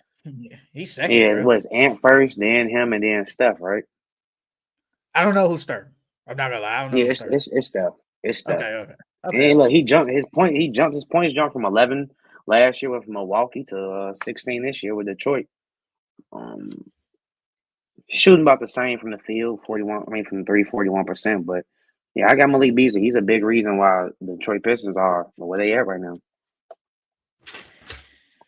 So the guys I did have, I had DeAndre Hunter, I had Malik Beasley, and I had Peyton Pritchard. Real quick, the Big Barrier Thief or something like that. I think that was Dyson Daniels' nickname. The Big Barrier They Thief. change that shit. That ain't it. That's not it. The Big Barrier Thief. That's not it, bro. It's something, bro, like that. It's something like bro, that. Nobody's gonna call him that. If that's his real nickname, bro, ain't nobody gonna call him that. Gotta look that up. But my 6th man of the year is Peyton Pritchard. And yes, he is on the Boston Celtics, this stacked team or whatever. Peyton Pritchard give you 14 points, 4 rebounds, 3 assists, 40% from the 3. And now you could say, oh, Jaylen Brown, Jason Tatum, and all that, but you can argue when you go look at the team. I think he's like 5th in like the points per game because it goes Jason Tatum, Brown, Porzingis, and I think Derek White. And Derek White only clears about 2 points. So hypothetically, let's just say if Peyton Pritchard was a starter, he'd probably get you at least 17. But Peyton Pritchard been good this year off the bench. He's been better than Drew Holiday this year. He kind of clears Drew Holiday, like this year at least. But I think he's been good. You know, that backup point guard shooting really good from 3 this year. He has helped them more this year than he did last year because they didn't have the same like crazy year as last year. And I think he deserves a big part. But I give you credit. Malik Beasley deserves a big part too. I'm just choosing Peyton Pritchard. I just think he's just been playing. I think he's just playing a little bit better this year. But I have no problem with that. Peyton Pritchard been hooping, bro. Yeah, G. Every time I look up, he even hooping. Yeah, he's a 5th best scorer. Literally. Yeah, like this the bench guy. Like this, he's your 5th best. So, and it's only because he got them other guys on his team. So Peyton Pritchard been really good, man. I think he gonna win 6 man, especially that. And I think what's gonna play a role is that they are 2nd in the East, and that plays a role. But Malik Beasley helping that team get to 6 in the East, 40-some wins, that's gonna help too. And DeAndre Hunter deserves love too. He's the 2nd leading scorer, bro. That's who would have thought that? Who would have thought Malik Beasley is your 2nd? Nobody, because we thought Jaden Ivey was gonna play. No, that too. We thought Jaden Ivey's gonna play, and he won't play this postseason. Well, at least this first round, at least he's not gonna play. But yeah, we thought Jaden Ivey was gonna be good. And Malik Beasley, there's gonna be a chance he still dropped 16. There's a chance, but I got Peyton Pritchard. DeAndre Hunter deserves love too. He been hooping. He been hooping off the bench, even when he was on the Hawks and the Cavs. He been hooping. He deserves some love. So yeah, I have Peyton Pritchard as my sixth man of the year. I was gonna say, can you really add him in there though? Because he was starting Ooh, at one point though. who Hunter, DeAndre Hunter? he was start. Yeah, he was start. I Yeah, don't think he played but enough I games think off the bench. no, he played a deep. Well, let me see. I can go look because it tells you like how many games did he start. Let me see. Let me see. Let me see. Let me see. And I hate this iPad, bro. It'd be so slow sometimes. Damn. Mm. Let me turn the Wi-Fi. He How many games did he start? He started. I'm trying to look for the Hawks and stuff. He started 4 games with the Hawks, and then Exactly. So then he started 5. He started 5 games with Cleveland. Exactly. So yeah, He majority of the because year he was he's been hurt. out there. He was hurt. He was hurt to start the season, wasn't he? Yeah, he was hurt. I think He so. was hurt this year. So yeah, he majority of the year he's been on the bench. So yeah, he's gonna be a 6-man of the year, at least for me, a candidate at least. Our rookie of the year. Who is your rookie of the year? I mean, everybody should know who my rookie of the year is. I've been saying this since day one, since like you said, since the summertime. Stephon Castle. Stephon Castle has been I feel like the most consistent rookie the entire year. I feel like he's played the best the entire year. I felt like, don't get me wrong, Zachariah Richardson has some big games. Alex Sarr has some good games, but this is the totality of the entire season. The entire season I thought Stephon Castle played better than everyone else. Yeah, man. Because I think in the beginning when we first did our rookie of the year thing, I think I had Zach Edey. But now we come to the end. I have Stephon Castle. Stephon Castle is definitely going to win a rookie of the year, bro. You can argue, like I said, we talked about it earlier. You can argue he's been like the best player on the Spurs since the 2 best players got hurt. You can argue it. Him or Devin Vassell, one or the other. He been the best player. He has taken the leap this year, especially as the lead guard for them. And he's only just gonna get better as a scorer and as a shooter. He was really good for the Spurs this year. And I think this would envision when they drafted him at number 4. So, Stephon Castle deserves some love. Alex Sarr deserves some love. Zachary Richey deserves some love. Those are my 2, like, second and 3. Yeah. But it's definitely Stephon Castle. Stephon Castle been really good for the Spurs this year. He deserves it. You think he's gonna be a future All-Star? I think he has a chance. I think he can. Yeah, I think he can. I think he does have a chance. I think he could be kind of like how Tyler Hero, what, year 5 or something or 6, something like that. He could get to some week. I don't see him being an all-star like in the next 2 years, but I think he can kind of reach, say, in the next 5 years, he could be an all-star, have a great year. I can see it happen, especially if we think the Spurs gonna be like really good, which we think they are. Yes, I think he has a real good chance of being an all-star, like in, say, the next 4 or 5 years. He has a chance. All right. Our coach of the year. I'm going Kenny Atkinson. I mean, this one was kind of hard because you got Kenny Atkinson. You got I can't pronounce the guy's name from the Thunder. Gagnon. Mark Gagnon. Yeah, you got him. You got JB Bickerstaff. You got to throw JJ in there now. Even as a rookie head coach. So I think it's a bunch of candidates, but I got Kenny Atkinson. I think the Cavs, the Cavs were not the best team, but they were the best team in the East.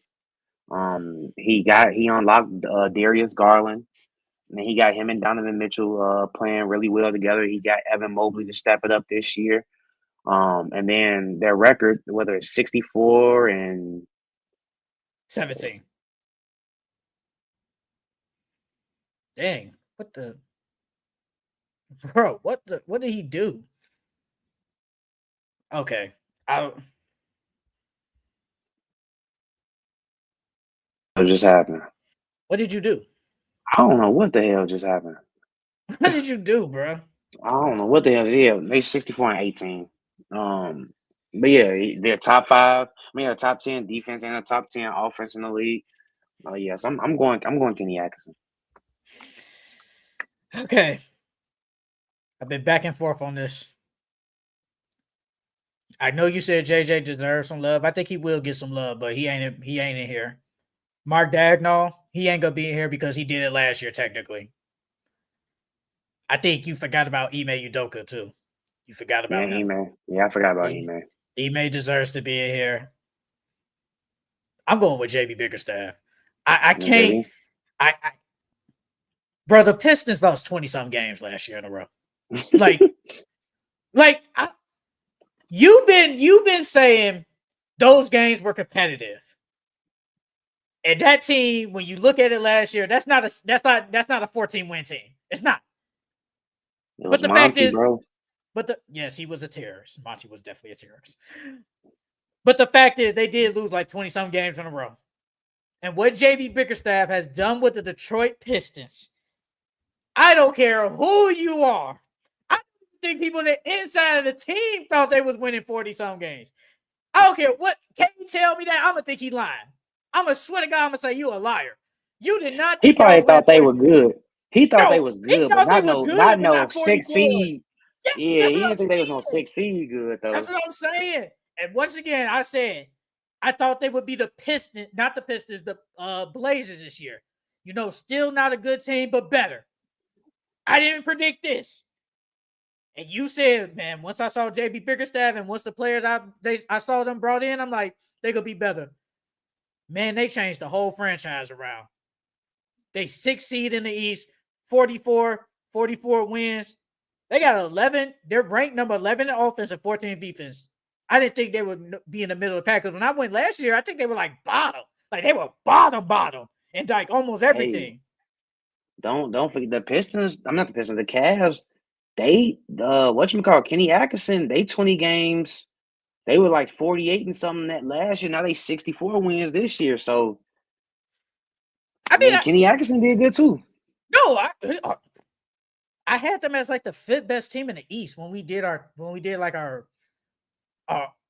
win totals, and I said that. I went back and looked. I was like, they will be the 5th team in the West behind like Boston, New York, Philly, and Milwaukee.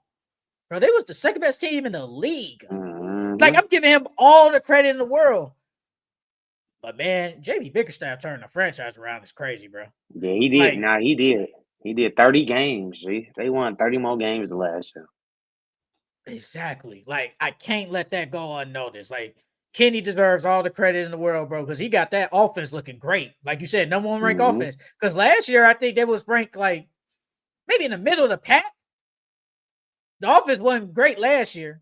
It was the defense that was great last year, but the offense was like in the middle of the pack last year, somewhere around there. But, man, JB got this team looking really good, man. And this team looks so good. People be thinking they're going to win against the Knicks. That's how good they are. I ain't going to lie. I got them winning against the Knicks. You know I got them winning against the Knicks. So, okay, my point exactly. We going to get into that right after we talk about these firings and stuff, but that's how good they are, bro. If the Knicks was kind of fighting in, say like they was like the Magic right now, we all picked the Knicks. We all picked the Knicks easily. But now they so good, we like, man, the Knicks could lose. That's how good they are. That's what JB done. So JB is definitely my coach of the year, bro. He deserves it. But can he get it? I ain't got no problem with it. But JB, man, he proved me wrong. I picked the under on their win totals and they went past that. Now, I don't know if you got this. I got clutch player of the year. I picked Jalen Brunson, though. I did pick Jalen Brunson as my clutch player of the year. No, I didn't do the clutch player of the year. Brother, just to go with the top 3 were Jalen Brunson, Nikola Jokic, or Anthony Edwards. Oh, Ant-Man, for sure. After I seen a bunch of games, Ant-Man that came down and hit a bunch of big shots this year. Yeah, Ant-Man for sure. He didn't hit like that 3 when he was getting double teamed. Who was he getting? What game was that? Was that the Sixers when he hit that clutch 3? Yeah, when they was double teaming him. He hit that 3 in the.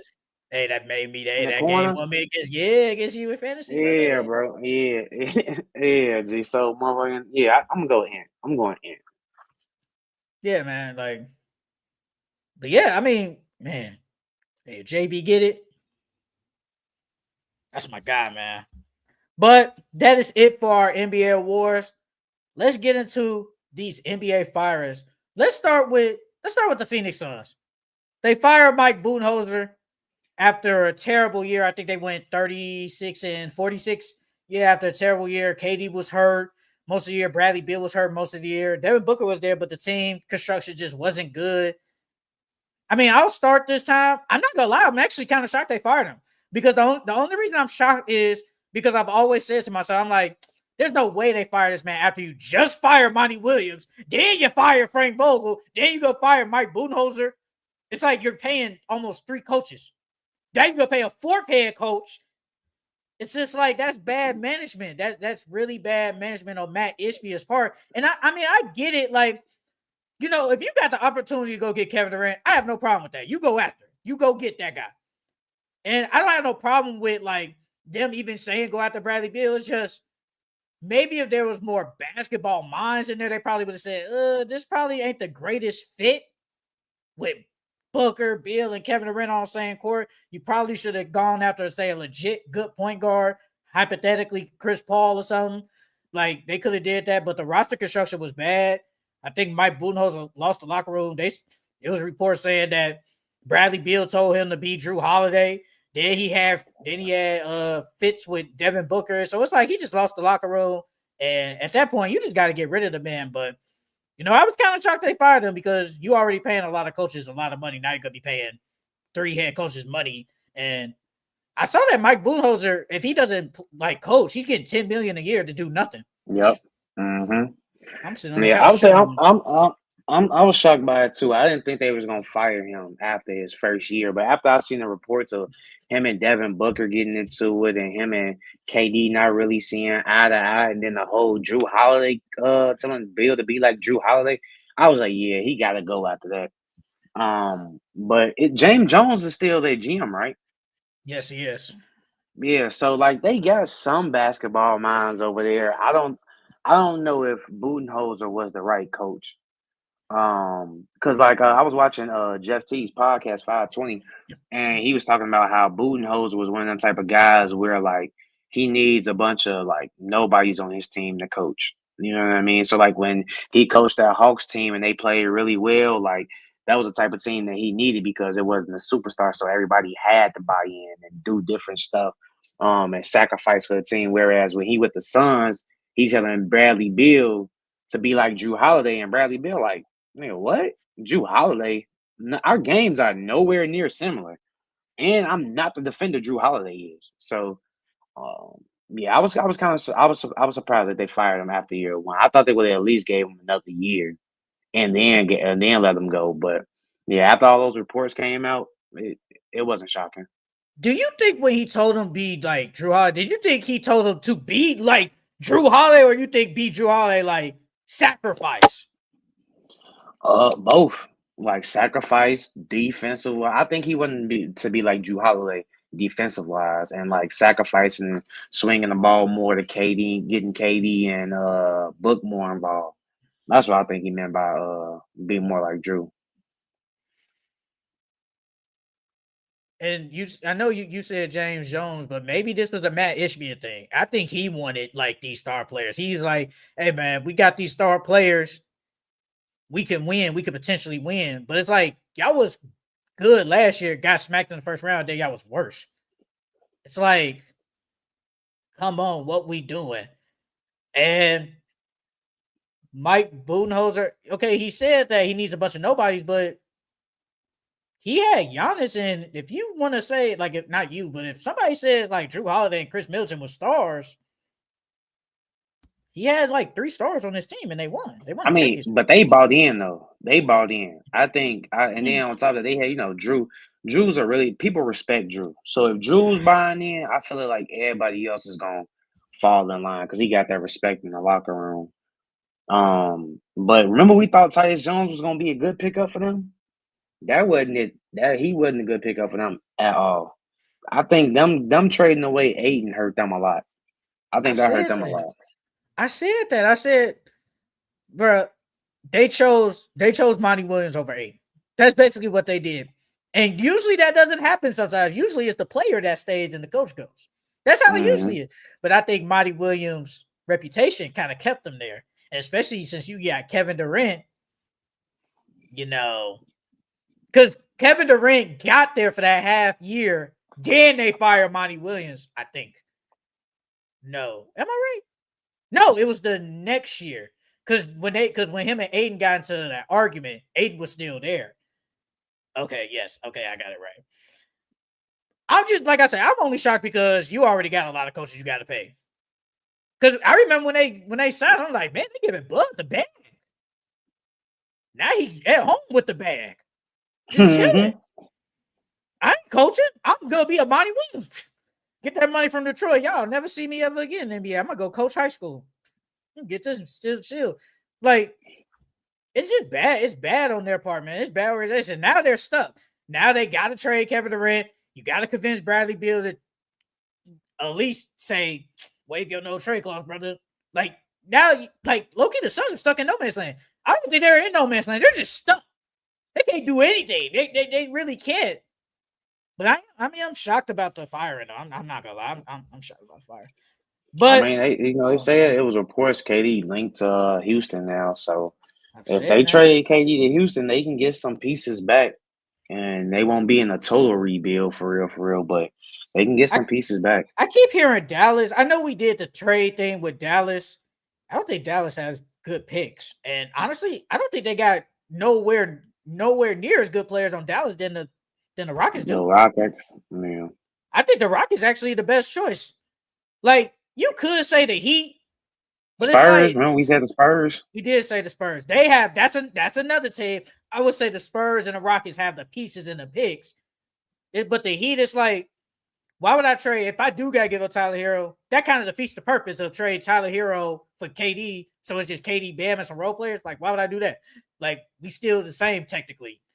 I want all three of them to be on the same team at least. So that doesn't make sense. The Mavericks, I get that, but it's like your only legit good asset, well, player-wise, is probably PJ Washington. We being honest. Mm-hmm. But at least on the Rockets, you could throw in somewhat Jalen Green, you throw Jabari, you throw Tari Eason, you throw Cam Whitmore in there. Yeah. So it's like Reed Shepard if you want. Yeah. So we can probably even throw in Fred VanVleet, pick up that option, throw him in there. So like you can do a lot of stuff with them. But yeah, I'm shocked. I'm just shocked at trade. I mean, not trade, the fire, but let's go with the firing of David Griffin on the Pelicans. After a bad year with injuries, the Pelicans fired David Griffin and are hiring Joe Dumars. I'm not going to lie. Me personally, David Griffin is just the fall guy. Yeah. He's the fall guy. No, for sure the fall guy. He's definitely the fall guy. The fall guy. I've always said I never thought Willie Green was going to get fired only because of injuries, but David Griffin is definitely the fall guy. Like, I think David Griffin has drafted pretty good. I can't help that these players are hurt. That's not my fault. That's literally not my fault. Now, we can't sign players. That's different. Y'all don't sign players because no one goes there, so I get it. But you traded for DeJounte. At the time, was a good pickup. He just tore his Achilles. That's a freak accident. Zion. I didn't know that Zion was going to get hurt every other year. I didn't know that. I traded for CJ McCollum, who's been a good player for you guys. Drafted Herb, trade. Misi. I traded for those guys. They've been good. Everybody just been hurt. Jordan Hawkins. Hawkins is decent. They got Jose. Jose out. He's nice. Jordan Hawkins. They got some pieces. He's still a mystery. Jordan Hawkins is still a mystery. But yeah, man, like, I can't help that. So they had to fire somebody. It's like, we had a bad year. We got to get rid of somebody. So they got rid of David Griffin, hiring Joe Dumars. And now they're saying Joe Dumars has to basically get rid of Zion. Did you see that? Yeah, I seen it. He has to come in and trade Zion. But what's your take on David Griffin getting fired? I mean, well, I don't think David Griffin, deserved to get fired. I think he's 209 and 260. So he's 209 and 263 in 6 seasons there. So he doesn't have a winning record as a GM, and he's only been to the playoffs 2 times. So I think that's another that's the evidence that they can use to fire him. But like you said, my best players have been injured ever since I've got here. Between Brandon Ingram and Zion, one of them was always hurt. You know what I mean? So you can't really blame Willie Green or David Griffin for their records because their best players was never available. They had to work with what they had. But yeah, I think Joe Dumars is going to come in there and he's gonna fire Willie Green. I don't think they should trade Zion though.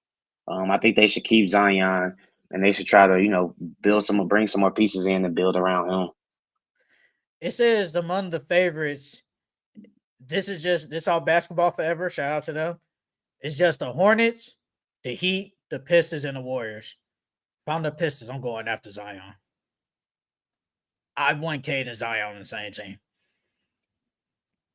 That's who I want. Zion, you gotta give up Ivy. Ivy gotta go. That's cool. That's cool. So what? Zion, and Durant and Asor, and what? Malik Beasley. Well, Malik Beasley is a free agent, but there's a chance they might resign. They gotta sign. They gotta sign. That. They have to. You could throw Ron Holland in there. But I'm thinking only because they already have a lot of like kind of forwards on the Pelicans with Trey Murphy and Herb. It's like, do we really need that? But you might throw him in there, kind of to make the money work. And Zion has his contract isn't the greatest only because like he's overweight. So he gotta like, unless he like is in a certain way, the contract will be guaranteed. So it's like you kind of in like you low key in a win-wins. Like if we trade him, cool. And if he don't work out, the contract not guaranteed anyway. So it's like we're good. But the Heat, I don't even know who they're giving up. I don't even know who the Heat would give up. Because they're gonna want to. I wouldn't say a lot for Zion, but they're gonna want at least some first round draft picks back for Zion, and they don't even got that. The Warriors, Steph, Jimmy, Draymond, Zion. They ain't got enough to give up for Zion either, unless you give up Kuminga. Hey man, look, they might low key got the pieces. Hey, you throw Kuminga in there. We got to throw Buddy Hield in there. We got to keep pods. We throw Buddy Hield in there because he got the contract somewhat. Could throw Moses Mooney in there. We could throw him. If you the Pelicans, you taking Moses Mooney? I mean, you already got Herb Jones and Trey. What you need him for? He could play my two. Okay. He could play but you got CJ. Well, CJ older. But you gonna trade him too? Probably. Unless y'all, it's like, well, we trade Zion. We already damn near going in rebuild. Damn near. Like he's our best player. Like, and DeJounte ain't coming back no time soon towards Achilles. So it's like low key, if we trade Zion, we're going into rebuild. We're going into a rebuild. So yeah, I'll do it. Now the Hornets, I ain't gonna lie, that unserious ass team, bro. That team. Hey, that'd be with him and LaMelo though. That'd be you. Miles Bridges gotta go. You gotta keep Brandon Miller and LaMelo for sure, and Mark Williams for sure. Bridges gotta go. LaMelo, Zion, Brandon Miller, and a top pick. I mean, it's exciting. It's exciting. Do I want? It's like, what are we though? Are we playing? Now, if everybody is healthy, we gotta remember that you got two injury dudes. You said they what? They should at least be a play-in if Zion. At least they should at least be a play-in. Now we got two of the most injury-prone players in the league on the same team, bro. I'd rather go to the Pistons, bro. If Zion is on the Pistons, where do you put them at? They still a top. I think they still a top 16.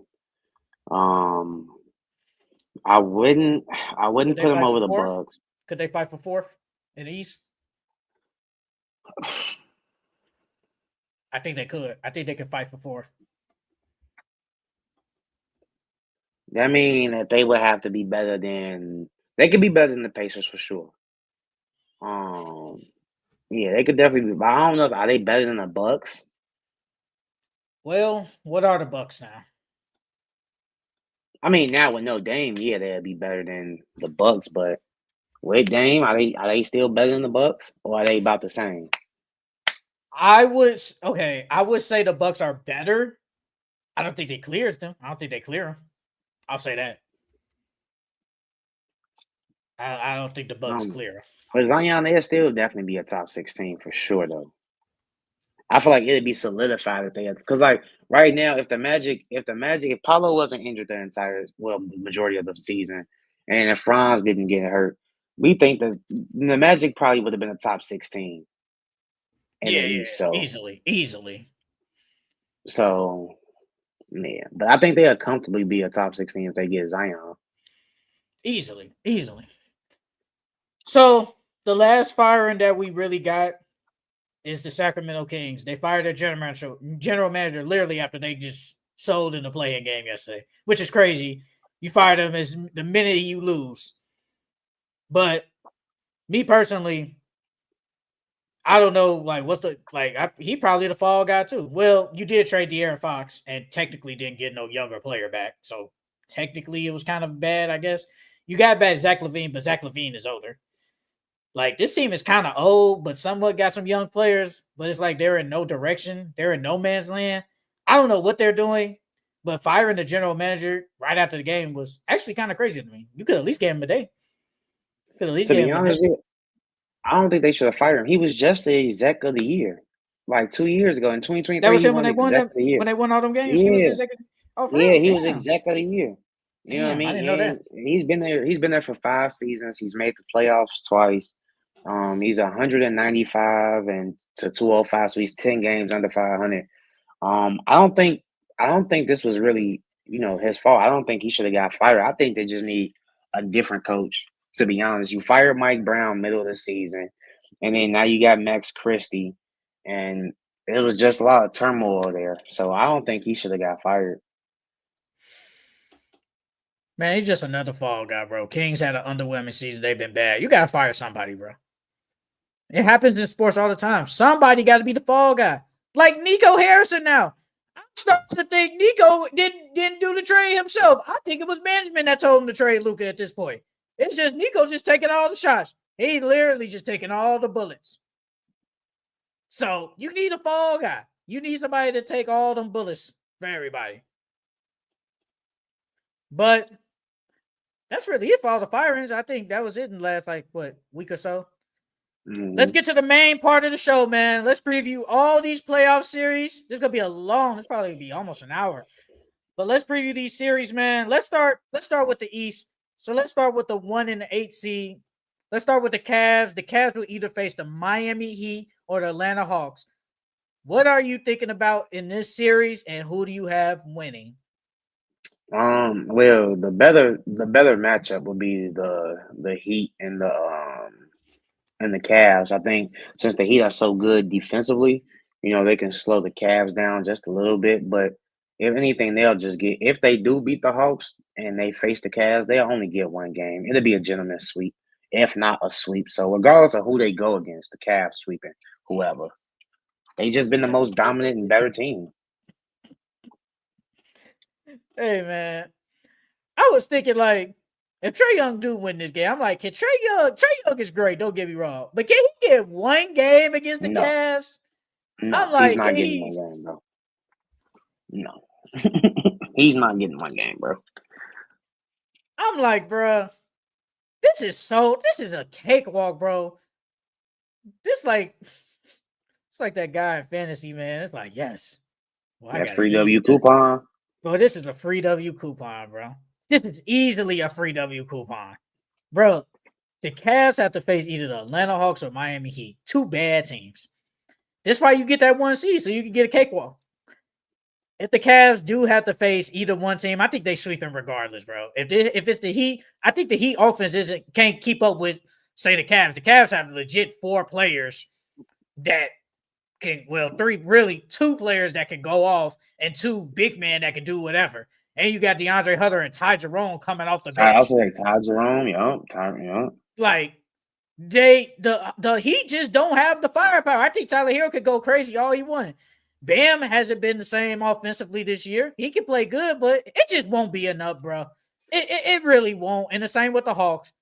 The Hawks are just going to I think the Hawks are really going to get killed, bro. Like, if they face the Hawks, I wouldn't be shocked if they get blown out almost every game.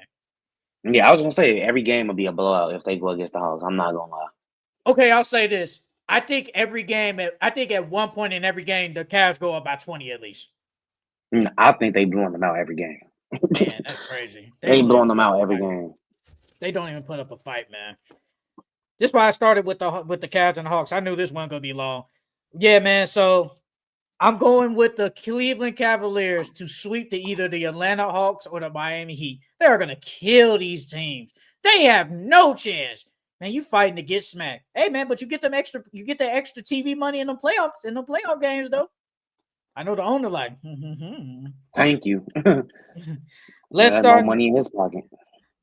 Now let's go with the Boston Celtics, the 2 seed versus the number 7 seed, the Orlando Magic.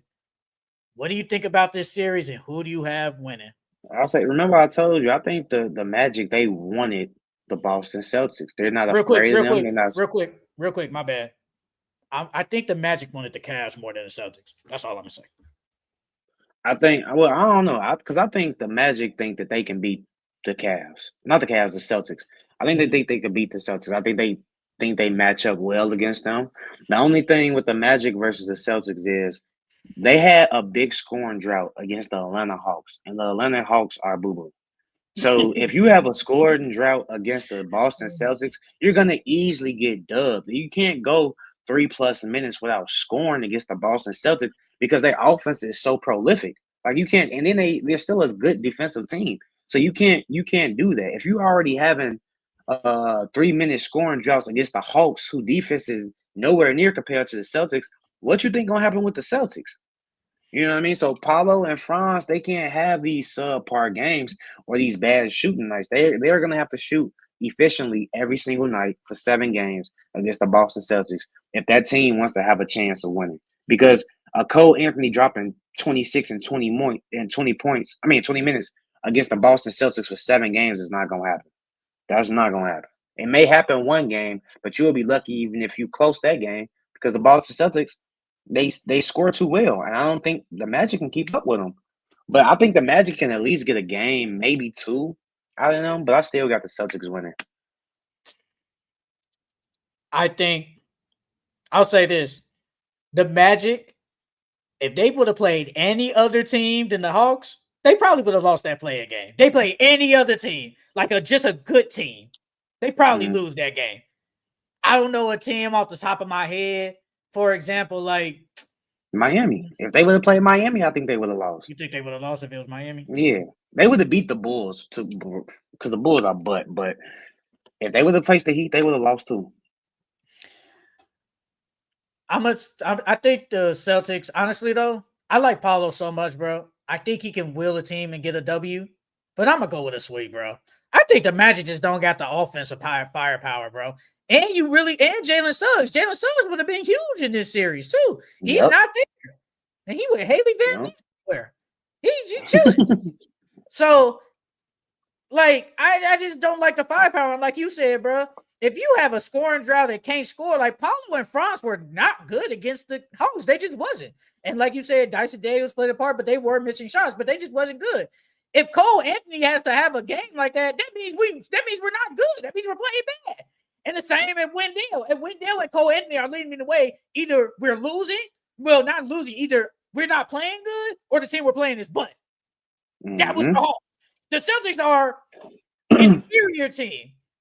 They are one of the best teams in the league, and they will kill you with the three. And they hit their threes, like they will blow you out. The Celtics will blow them out if they hit their threes. Because let's be honest, bro, the Hawks went 4 for 21 from 3. The Celtics are not going 4 for 21 in 7 games from 3. That's not gonna happen. Yeah, it's not. It's not. And then when you look at it, they're ranked 10th in 3-point percentage, and they only give up. And they're ranked number 3 in opponents' 3-point percentage. And the Magic don't have a lot of shooters, and they don't shoot the three like that. So like Paulo and Franz have to have good games. Like could they match a hobble JB because his knee is messed up? And JT, could they? There's a chance. But what about the others like Porzingis, who gives you 20? Who gonna stop him?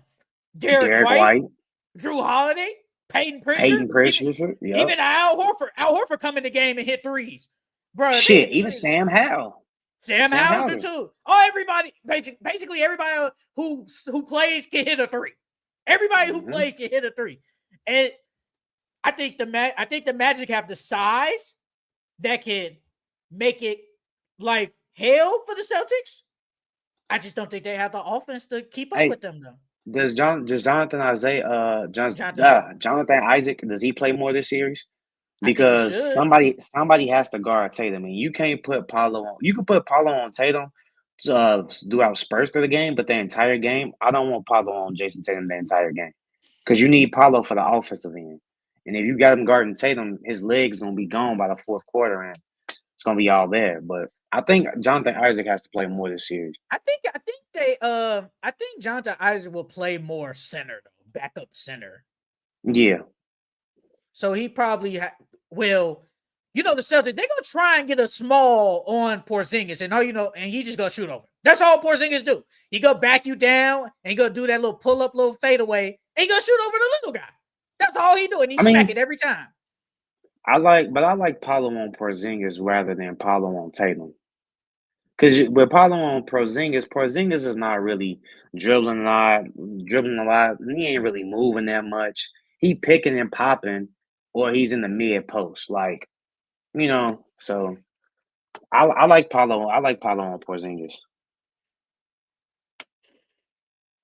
I think France has to have a good series because I know we look back. I know that was a year ago, but he played so bad in that game 7 against the Cavs. He's like 1 for almost 15 or something like that. He played bad. So he has to play good against a top 5 defense in the league. Like he has to play good. The same with Paolo. And it's gonna be so much on Paolo because Paolo has to do everything. Gotta rebound, gotta facilitate, and he still gotta score, and you gotta play defense. You gotta do everything for that team. So Paolo needs to have a good game. I think Jason Tatum is going to have a good game. He might eat. He might eat against them. Jaylen Brown, I don't know how bad his knee is, but he needs to play good. Porzingis, I think he'll play good. Derek White, I think he's going to have a great game because I don't think they don't got really nobody that can stick him. This season, France is averaging 23-8 against the Celtics. So he's playing. He's been so far this season. He's played good against them. How many games? But his shot. You said what? How many games was Paolo not there though? I know one game they played recently. The starters didn't play, so I'm not counting that game. France was only there for one game, but Paolo played 2 games against them. And Paolo ain't really have a high. He averaged 18, 5, and 4 in 2 games against the Celtics this year. Does the Magic have to try? If they can get the game to a 90s type game to a low hundreds, I think they believe they can win. But if it gets high, it's over. I'm sorry. Shit, remember what I said against the Hawks? The first to 100 wins, and the score was what, 109 to 95. Yeah, well, basically, yeah. Well, 120 to 112, something like that. It doesn't matter. Yeah, whatever it was, it don't matter. They got blown out. It don't matter, but they gotta try that. I mean, their identity is defense. They have to make it hard for them. I know Jason Tatum gonna do a lot of step back threes, but he hit them. He does hit them. It's not efficient, but he hits them, and they're gonna jack up the boundaries. They're not holding the Celtics to 100 points either. They're not doing that. They're not doing that.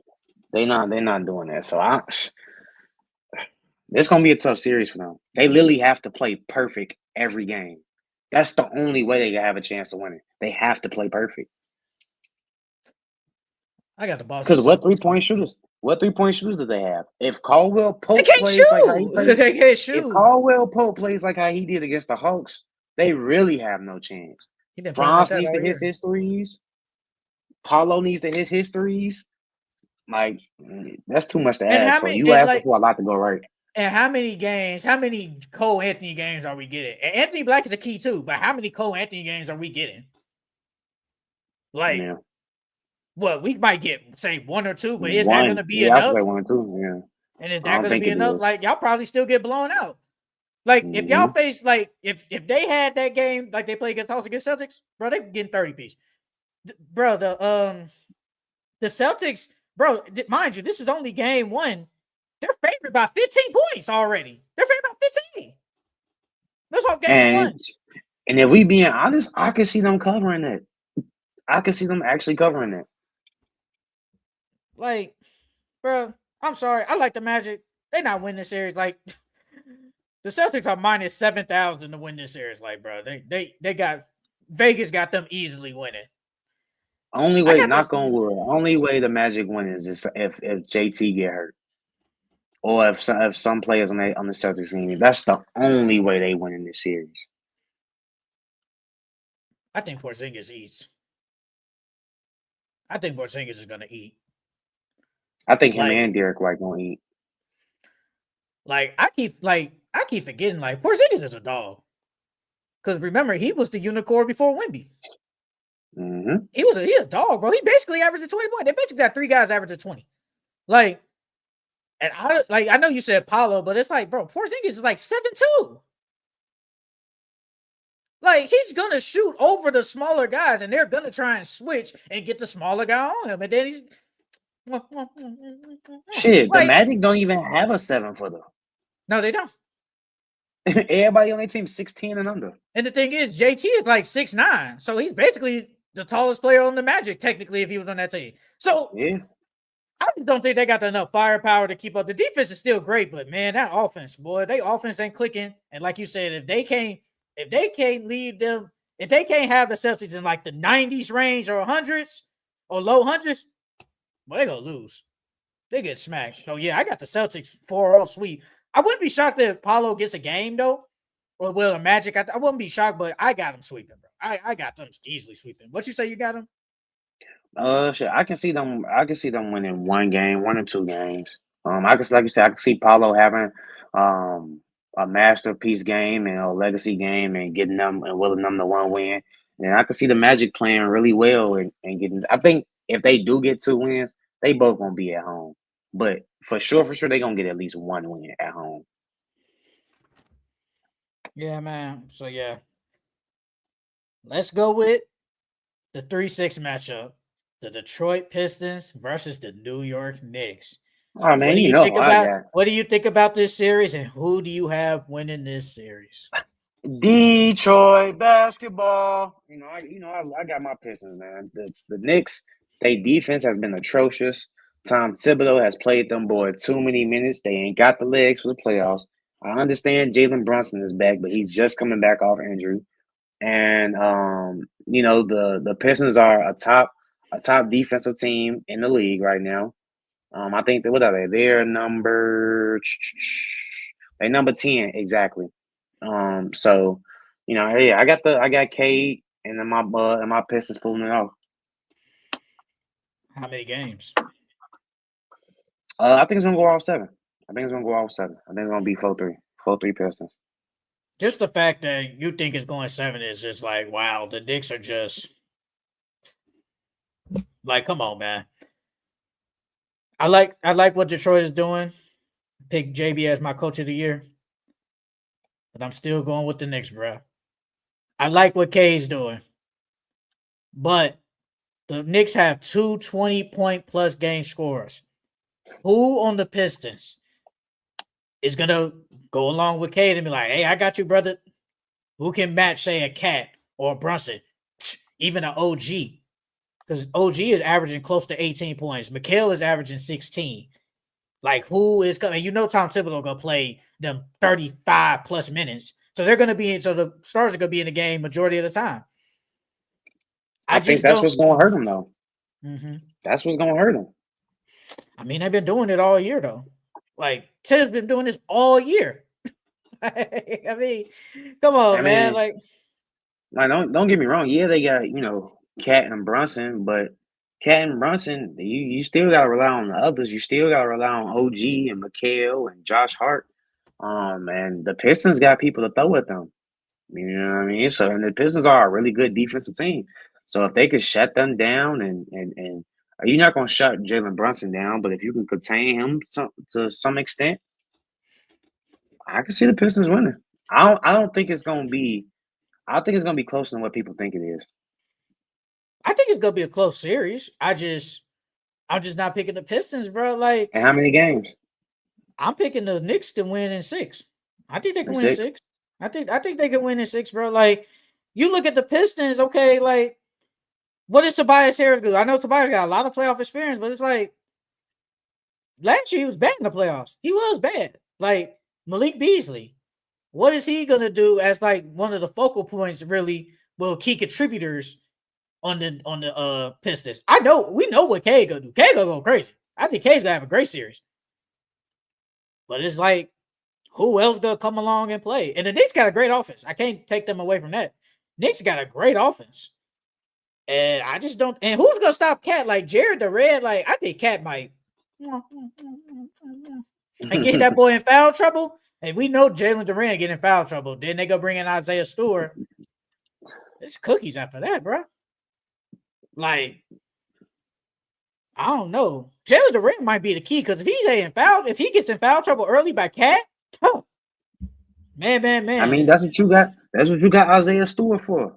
Throw him out there. He like to fight. Go ahead, throw him out there. Let him and Cat get into it and fight, man. Get Cat up out of there. But they got bodies to throw at Cat if they need to. You got Isaiah Stewart, and you still got Paul Reed, and you got Jalen Durant. But I think you're right. I think really all of them, everybody but K is the X factor for this series. But I do think it's gonna be different people each game. I don't think it's gonna be the same like Malik Beasley, 16 this game, 16 that game. I think it's gonna be the second leading scorer is gonna be somebody different every game, whether it's Tim Hardaway, Malik Beasley, Tobias Harris, or whoever. So we think K's guarding Brunson, right? I would low key put him on. I would low key put a sore on Brunson. Okay, I was gonna ask, like, who was Asura gonna guard? I was gonna add, and I was thinking of Brunson, but I was like, I don't know. I'll put Asura on Brunson, and then I'll put K either on OG. Because if we say OG, Loki's been besides Cat, OG has been a third best scorer. We thought it was gonna be Mikhail, but I'll put Cade on OG because OG is really like a corner. He's a corner guy. You know what I mean? He's gonna take corner threes. He's gonna drive on closeout and stuff. He make it easier on Cade. So Cade can can spend more energy on the offensive end.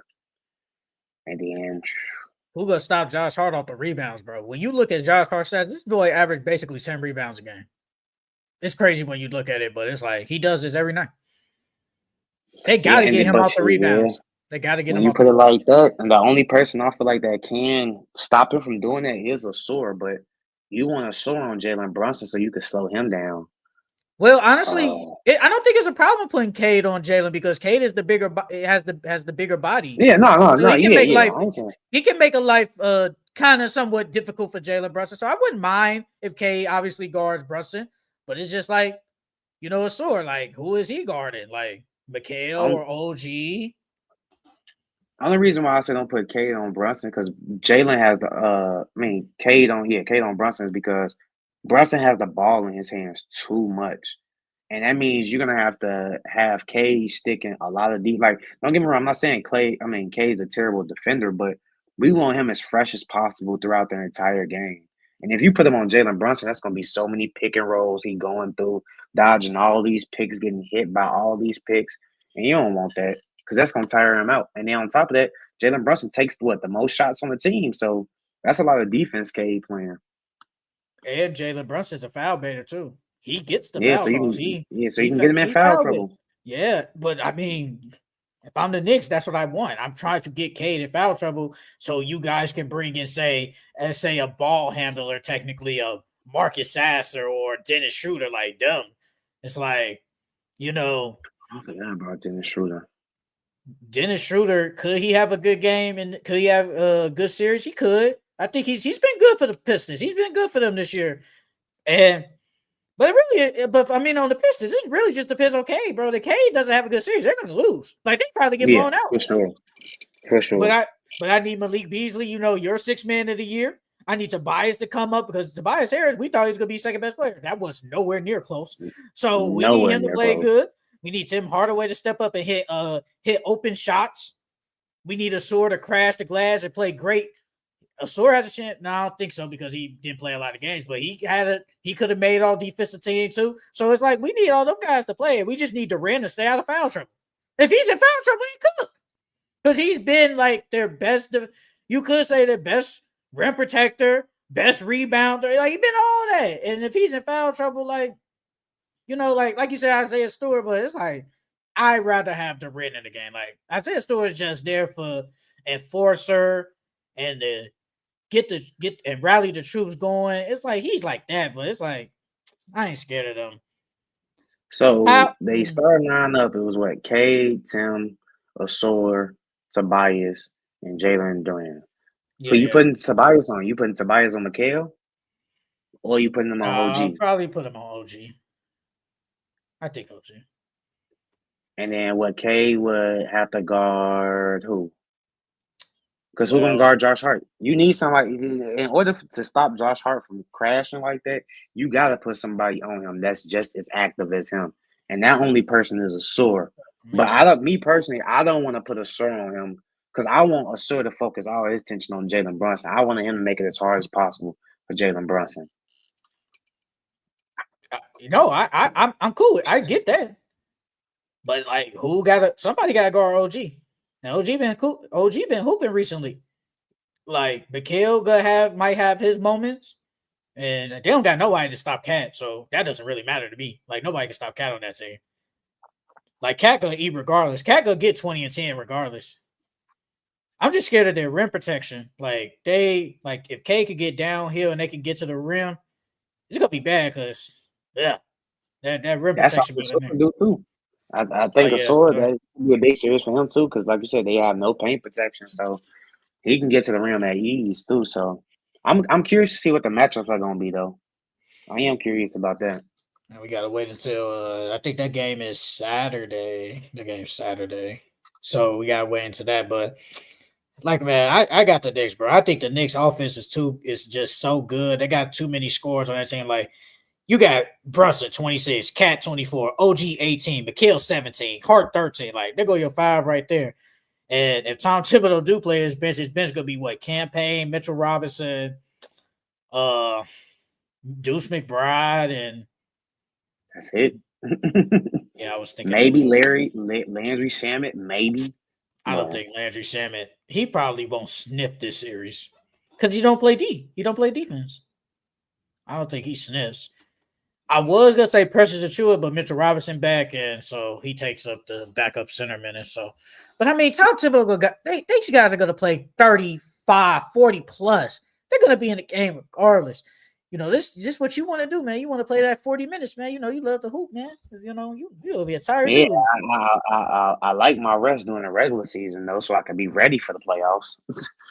I mean, when I asked you, I was like, "Would you like to play for Tom Thibodeau?" You went, yeah, I would, yeah. So you can't be like, "Man, I wish I had my rest." No, shit, I still can. Shit, give me some rest, dog. Shit, I'm glad you playing me 40 minutes and I'm getting my stats and my money, but dog, man, that one game ain't gonna do enough, bro. But I got the Knicks, man. I think the Knicks pull this out. I think they do pull this out and win 4-2. But would I be shocked if it goes 7? I will not be shocked. But I think a lot of people are riding with the Pistons. I think they riding with them a lot. I think some Knicks fans, they might not admit it, but they probably are kind of nervous. They might be nervous, low key. To be honest, I think this how I think this is. I think it's gonna go Knicks in game 1, Pistons game 2. Pistons gonna win 1 at home, and then they gonna win because they gotta go back. What? It's 2 at their house. It's 2 at the Knicks, 2 at the Pistons, and 1 at the Knicks, and then the Pistons again, right? And then the final game will be at the Knicks, right? So it's 2-2, 1-1-1. Yeah. So I think the Pistons gonna get 2 at New York, and then 1 at home. And then they're gonna end it all. So you think they won't win game 1, or you think they'll just win one of the games on the road? You think they're gonna win one of the games on the road for the first 2 games, and they're gonna win 1 at home. And then I think they're gonna win again at the Garden, and they're gonna close it out at the Garden. Okay, that's cool. Because if they make it to game 6 and they at the Pistons homes, I don't see the Pistons winning. I mean, not winning, losing. I don't see them losing. Interesting. That would be definitely a disappointing season for the Knicks if they do lose this series. I'm not gonna lie, it'd be very disappointing. It would be very disappointing. But yes, I have the Knicks winning 4-2. Charles has the Pistons winning 4-3. Let's go with the last game in the East, bro. The Indiana Pacers versus the Milwaukee Bucks. Damian Lillard is not expected to play at least in game one. But who do you have winning this series? I got the Bucks winning. The Bucks are 3-1 on the season. Against the Pacers. Giannis is averaging 30, 12, and 7 against them. And I know Dame he might not play the first game or he might not play the second game. But they do got Bobby back. I think Bobby's gonna help tremendously, and then I think Kuzma has to step up. But Giannis is gonna do what Giannis is gonna do. He's gonna dominate the entire series. And I think Giannis is just so great. He's gonna will them. He's gonna will them to pass the Pacers. I think it's gonna be 4-2 Bucks. So what changed your mind? Because I remember you said if Dame wasn't playing, you was gonna pick the Pacers. Bobby's back. And Bobby's played really well since he's got back. I think that Bobby is going low key. Bobby, Giannis, is going to be, and Brook Lopez and them is going to be too much for the Pacers. I don't think because once Giannis is going crazy like that, it's going to leave everybody else open.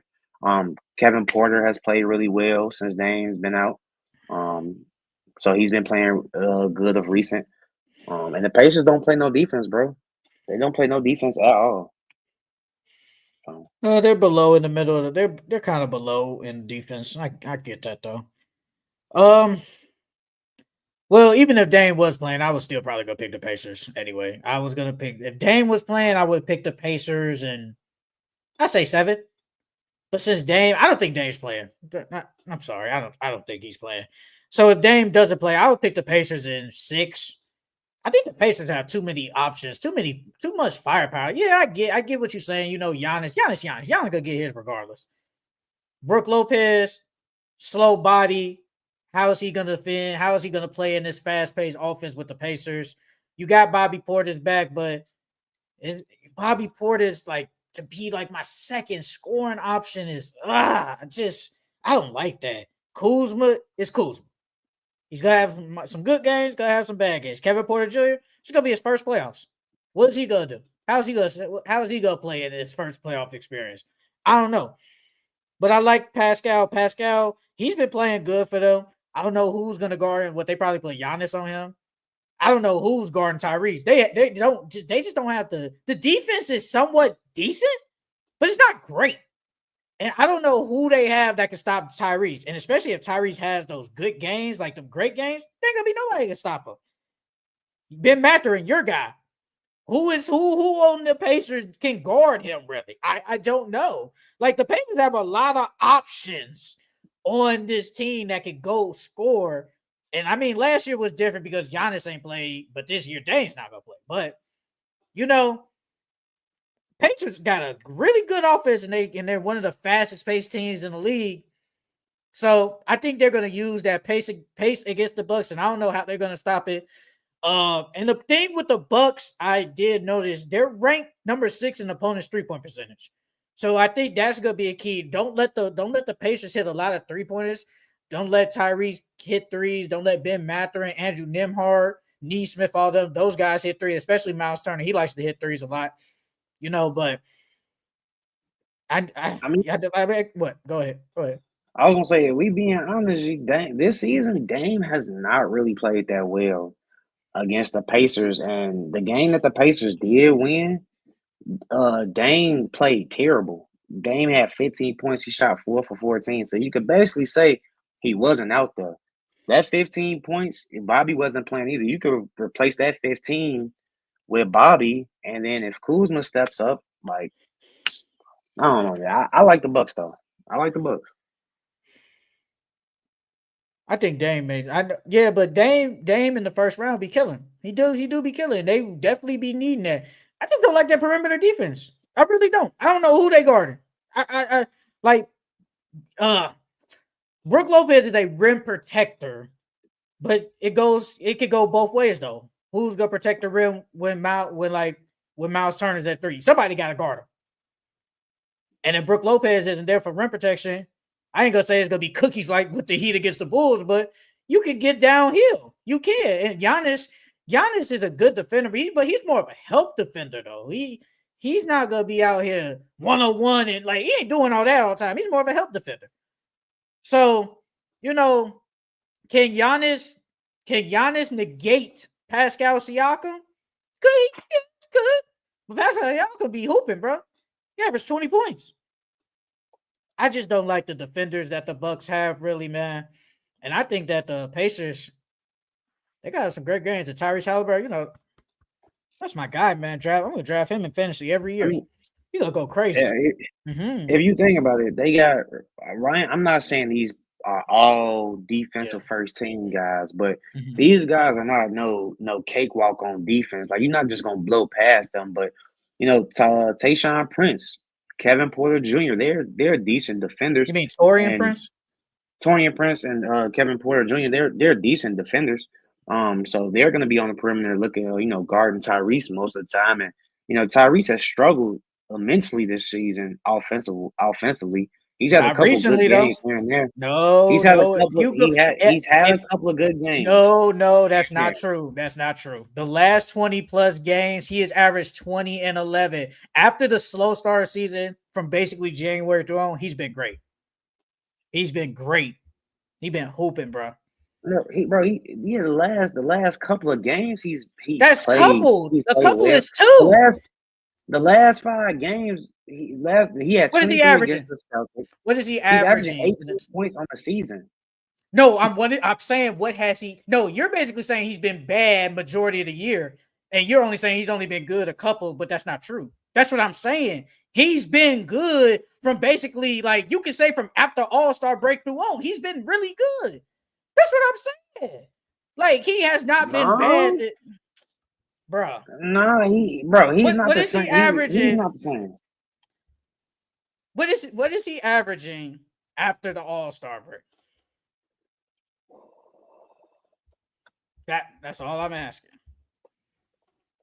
Like I said, the last 20 games, Tyrese Halliburton was averaging 20-something points and 11 assists. Like, that's what he's been averaging. I think that's pretty good. That's just me, though. That's not enough. That's not enough in the playoffs. So you telling me that's not enough? 20 and 11 in the playoffs is not going to cut it for them to win. And we all know in the playoffs, he's not the best scorer on the team. He has Pascal. He has Ben Mathurin. He has Miles Turner. He has a lot of good scores. Giannis has to go off. I don't think Tyrese has to go off for them to win. I don't think that needs to happen. Like, does he need to play good? Yes, I think Tyrese has to play good. Like, I think Tyrese has to at least points wise. I think he can give me at least 23, maybe 25. But I'm Pascal on my team now. Now Giannis has to drop 30 every night for them to win. If Giannis gives me 20-some, that you're not going to win the game. You're not, because I know you like Bobby Portis. But it's like, at the end of the day, it's Bobby Portis, Kuzma. It's Kyle Kuzma. Like, if Dame was here, I'm cool. I get that. But Tyrese don't got to go off every game for them to win. He didn't have to do it this year for them to win 50-some games because he got all these other good players around him. But Giannis has to go off for them to win. He has to. Tyrese don't got to. He don't have to go off. I don't think Pascal's going to have this great series like you think he is. If he got Giannis guarding him one-on-one, that's a lot to deal with. That's a lot. You saying like Giannis is not a good one-on-one defender. And on top of that, Pascal doesn't shoot a lot of threes. He likes to shoot mid ranges and he actually shoots 4 threes a game. He actually shoots 4 threes a game.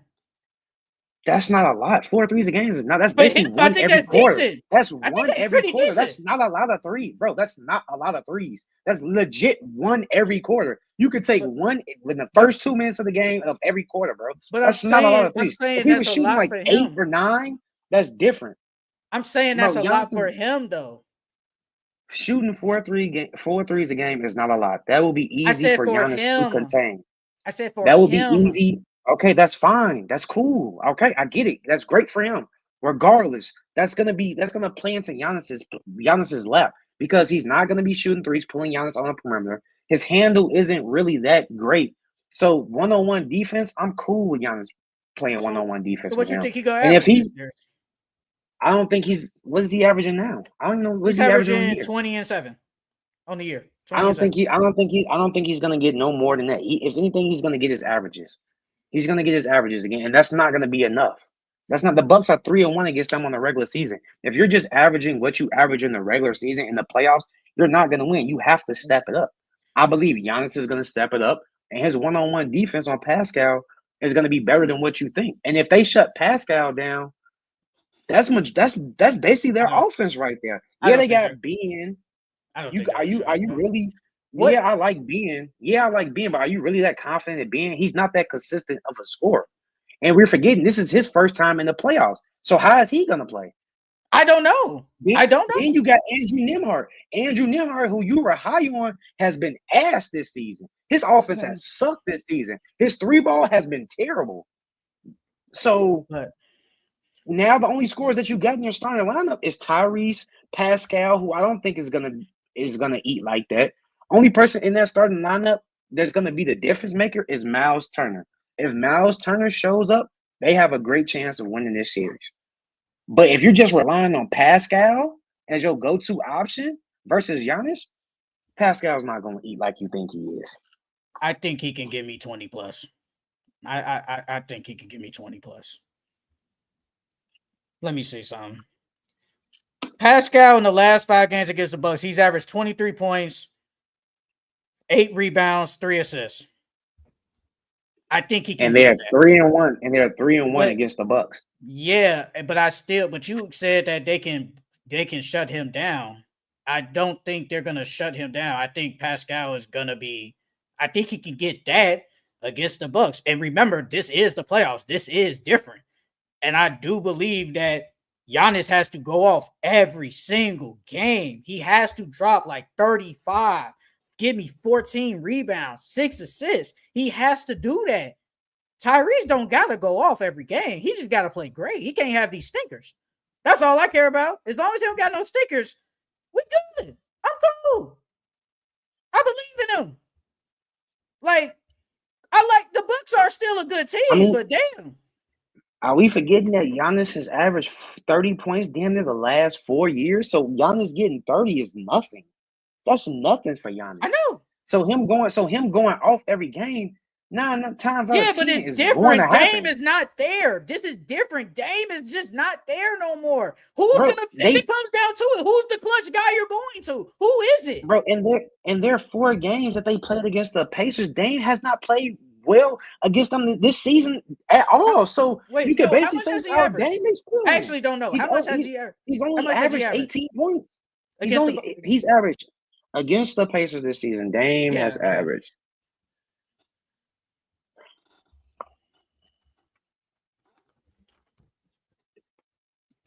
Let me move this. We're gonna move on.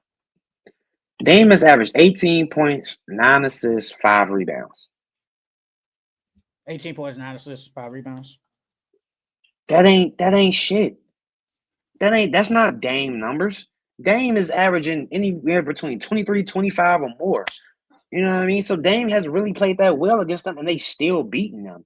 And you can replace Bob. I believe Bobby Portis can get you 15 and 18 points per game against the Pacers. They play no defense. They play no defense at all. Bobby Portis can get you 15 and 18 to make up for those Dame stats. And if Kuzma steps up, if Kuzma gives us anything in this series, they have a good chance to win. I think it's going to be close.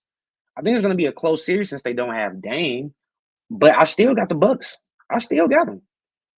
And that's only because it's Giannis. And I'm cool with that. I'm good with that. It's Giannis. Giannis is so great. You picked him. I get that. What scores do they really have outside of Ben and Pascal and Tyrese? Aaron Naismith is not really a scorer like that. Andrew Nimhart is not really a scorer like that. They legit really only have 3 scores. They have more scores than the Bucks. They have more scores than the Bucks. The Bucks have KPJ. We don't know what he's gonna do in the playoffs. Giannis. We don't. We don't know what any of these other guys. Only ones you have confidence in is Pascal, Tyrese, and maybe what? Miles? That's it. Everybody else is iffy too. That's 4 more than they got. I don't know. 3, Sheldon. That's only 3. Scores wise, we got Tyrese, we got Pascal, we got Ben, we got Miles Turner. That's No, my four. that you know is going to do something. The only 3 people that you know on the Pacers that are going to do something is Tyrese, Siakam, and Miles Turner. Everybody else is questionable. Okay, then y'all only got 2. You only got 2 then. I say 3. We got the same as y'all. Don't say I Kyle think Kuzma. Kuzma will play well. I think Because Kuzma will Kyle play Kuzma well. ain't played. I think Brook will play well. And I Kyle think Kuzma ain't played meaningful playoff basketball since 21. Champion. He knows what it's like to play in these atmospheres, though. Yeah, that was different. that was a long time ago, though. That was a long time ago. So you guys only have 2. Technically, 2. So again, I just think I think the Pacers have more firepower than the Bucks. Yes, the defense on the Pacers isn't the best. I'm cool with that. Giannis gonna get his regardless. Like, ain't no stopping dude. He'll get 30. He gonna do that. I just don't think the Pacers. I don't think the Bucks have enough to be able to stick with them in this fast-paced offense. I don't. I think Tyrese is gonna play good. I think Pascal gonna play good. I would think Ben Mathurin plays good, but who knows? We gotta wait and see. You know, it just depends. If Dame was here, it'd be different. I still wouldn't pick them, but it'd be different. But I'm picking the Pacers. I'm picking the Pacers at 6. No Dame. If Dame was here, different story. But let's move on to the Western Conference, brother. Let's go with the OKC Thunder. They will either face the Dallas Mavericks or the Memphis Grizzlies. Who do you have winning this series? Well, if they face the Dallas Mavericks, I got the Mavericks only winning 1 game, so I got a gentleman's sweep. And then if they face the Grizzlies, I think the Grizzlies still lose, but I think they get 2 games, so a 4-2. But I still whoever OKC faced, they're beating. They're just a more dominant team. They're the best defensive team. They're the best offensive team, regardless of who they go against. So. Yeah, this should be quick. If they face the Mavericks, I think they sweep the Mavericks. Could AD get them 1 game? Yeah, that's true.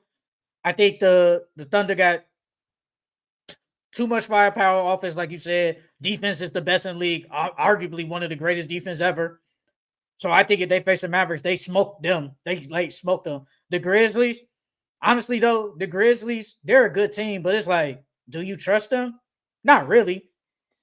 I think if they face the Grizzlies, I ain't gonna say they sweep the Grizzlies, but I think the Grizzlies get 1 game, but they still smacking them. Like, the Thunder are just so overpowered that they can beat anybody in this league, bro. They can beat anybody. So I just don't think Ja can will them. I just think it won't be enough against an OKC Thunder team, especially Shea, who's going off. And I think he's gonna have a great first round series. I think J-Dub, Chet comes back. Obviously, he's been hurt majority of the year, but he plays good. Like, they're just a better team, bro. Like, yeah, bro. All they gonna do is put Zach Edey in the pick and roll, and Shea is gonna kill him all game. And then it's gonna force them to take Zach Edey out. And once they do that, the Thunder gonna be the bigger team, and it's gonna be a wrap from now. This is just so. It's not fair that you're fighting to get smacked by the Thunder. Like, the Thunder gonna win. So I got the Thunder. Won that game. So the Grizzlies. Them versus the Rock, them versus the Rockets would have been a better series for them than OKC. Yeah, man. So the Thunder, they're gonna win. They're gonna win. I got the Thunder. I'll just say I got the Thunder 4-1 against whoever, and Charles has the Thunder 4-1 or 4-2, depending on who they play. Let's go to the next team. The Houston Rockets versus the Golden State Warriors. Remember, the Warriors are favored in this series. Who do you have winning this series? I think this is going to be a really good series. I don't think Steph Curry is going to have a stinker like he did against them, scoring only 3 points. But I think this series is either going to go 6 or 7. To be honest with you, I don't really know.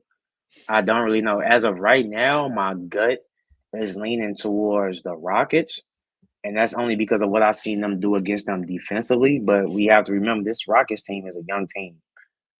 So we don't know how they're going to come out. And it's a lot of guys' first time. Is Jalen Green going to show up? Is a man? I think a man is going to show up, but is a man going to show up? Is all the others going to show up?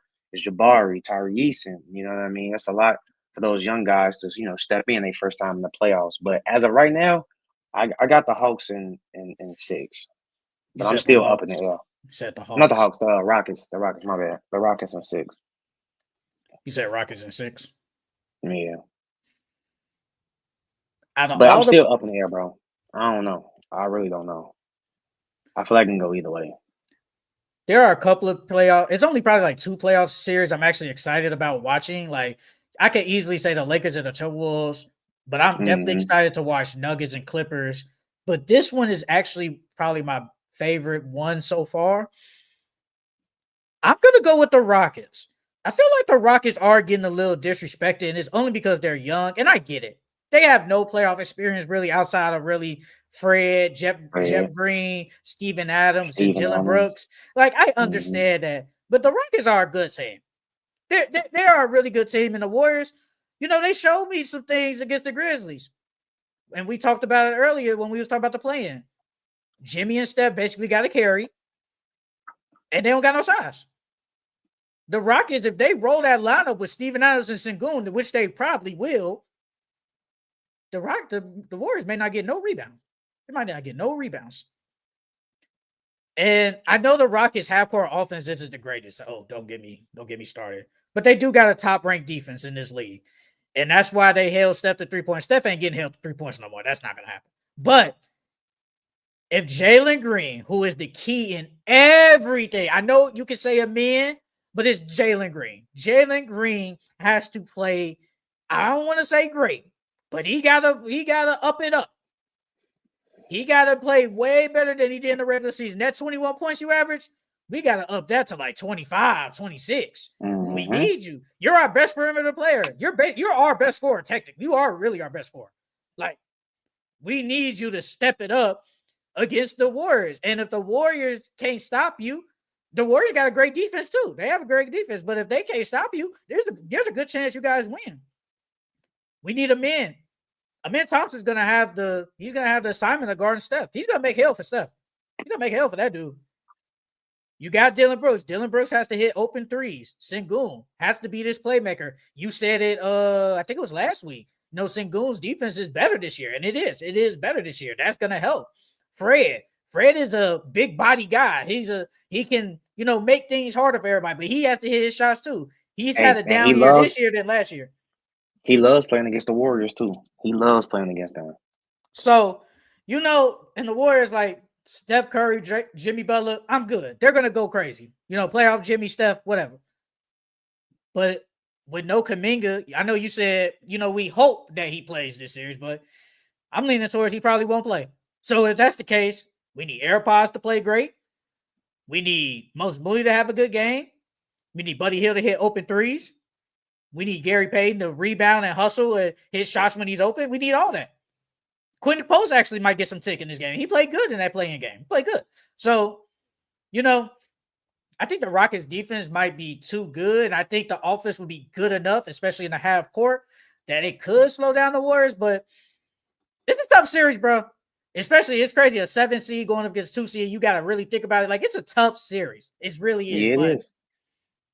Like you said, Jalen Green is the X factor. I get a lot of slack in the comments because I talk about Jalen Green. But if we being honest, bro, Jalen Green had 2 good games or a couple of good games and then a couple of stinkers in a row. You can't have no stinkers. This is the moment where you make a name for yourself. This is a moment where you shut all the critics up, and then it's against a good Warriors team on top of that. So he can't have any stinkers, no stinkers at all. Because if we being honest, he's their best offensive player. And if he's not scoring, who else do they have to score besides Sengun? You got hopefully Fred steps it up if he isn't scoring, or Min steps it up if he isn't scoring. But outside of Jalen Green, who's really their best scorer? no, he is the best scorer. And I think Jabari Smith needs to Exactly. play. I think he needs to have a good series too. I think he could be an X factor, especially if they there might be times, there are going to be times they go small and Jabari has to play center. I think he has to take advantage. He's going to have to take advantage. He's been good coming off the bench, but he has to play good. But if you say a man, I'm cool, but it's Jalen Green, bro. Jalen Green He This has to is show up. I don't like even if Jalen Green does have say a good series. I don't think we gonna say, "Oh, Jalen Green's a superstar," but this is where you make a name for yourself, brother. In the playoffs, that's Mm-hmm. where you make a name for yourself, and you need to play great for the Rockets to win this series. Like they don't favor you guys. They don't. That's disrespectful. I'm a 2 seed. I'm 52 wins, and this is a team that barely want to play, and we're not even favored. I feel disrespected. Mm-hmm. Like how they be talking about like coaches and all that, and like TV shows in real life. I print out the odds, put it smack on the board. This is what they think of us, y'all. They disrespecting us. Real talk. Like I'm going with the Rockets. I think the Rockets could pull this out, and I wouldn't be shocked if this goes 7. I would Yeah, I not be wouldn't be shocked. shocked either. That's why I say I'm so up in the air about it, bro. Because, like you said, the Warriors got a good defense. If the Warriors shut Jalen Green down or slow him down, you're not really confident in all the other scores that the Rockets have. So they can make the series a close series. That's why, like, I'm so up in the air. I'm leaning Rockets right now, but I could see it going either way. I think it's gonna go 6 games regardless, but I could see it going either way. Who is guarding Jalen Green? Do you put Jimmy? Do you put Moses? Probably Moses or AirPod. One of I them didn't two. think of AirPods. I was thinking of Moses or Jimmy. So who Jimmy guarding? Jimmy most likely probably a guard a man because a man's not really a 3-point shooter for real, for real. So Jimmy can rest and just sag back and wait for the drive. So Jimmy probably guards a man.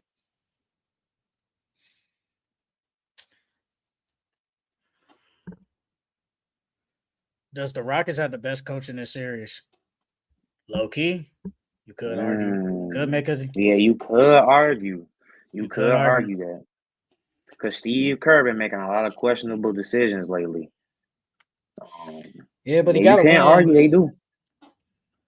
Ime Udoka, obviously he has playoff experience, but this is his second playoff season, technically, as a head coach. Steve Kerr has been to the finals so many times. Um, I think if I could put my Houston bias aside, I would say Ime, but I think people would lean like Steve Steve Kerr Kerr. because of the Yeah. experience. But you could make the argument that I wouldn't be shocked at the end of this series. They say Ime Udoka outcoached Steve Kerr, like he outcoached Yeah. him. I would No, not for be shocked sure. if I see that. Yeah. Uh, like I'm looking, so the Rockets. See, this is the thing. Their offense. Oh god. So like offense, points per game ranked 13. Offensive efficiency ranked 17. Shooting ranked 21st. 3-point shooting ranked 21. The defense is ranked number 6. Defensive efficiency number 3. Opponent's floor percentage 5. Opponent shooting rank. Number 6. Opponent's 3-point shooting ranked 11. The Warriors, they could. Steph Curry could hit a lot of threes, man. And a man got to stick with Steph, man. He cannot lose Steph. He can't. He can't lose him, or it's game over. Or foul trouble. Because Steph can definitely get a man in foul trouble. Because Scottie Pippen Jr. was doing all that holding on him. The rest was calling it. You know what I Mm-hmm. mean? And like you said, the Rockets, they're terrible shooting wise. They got guys on that can shoot, that can hit threes, but they don't really have a knockdown shooter. So they can't, you can't have any scoring droughts in this series either. It's gonna be my favorite series, man. I can't wait. I'm watching this, and I'm kind of glad that the Warriors are playing them because now they're gonna be on the main TV stations like TNT and Yeah, ES. Because you know how they be doing, ESPN. man. And when it be them Yeah. weak games, they be putting them on NBA T. Like those the games nobody care about. Like I think it was one game. It's gonna be like the Cavs versus whoever. Like because nobody don't care. Like let's be honest, nobody care.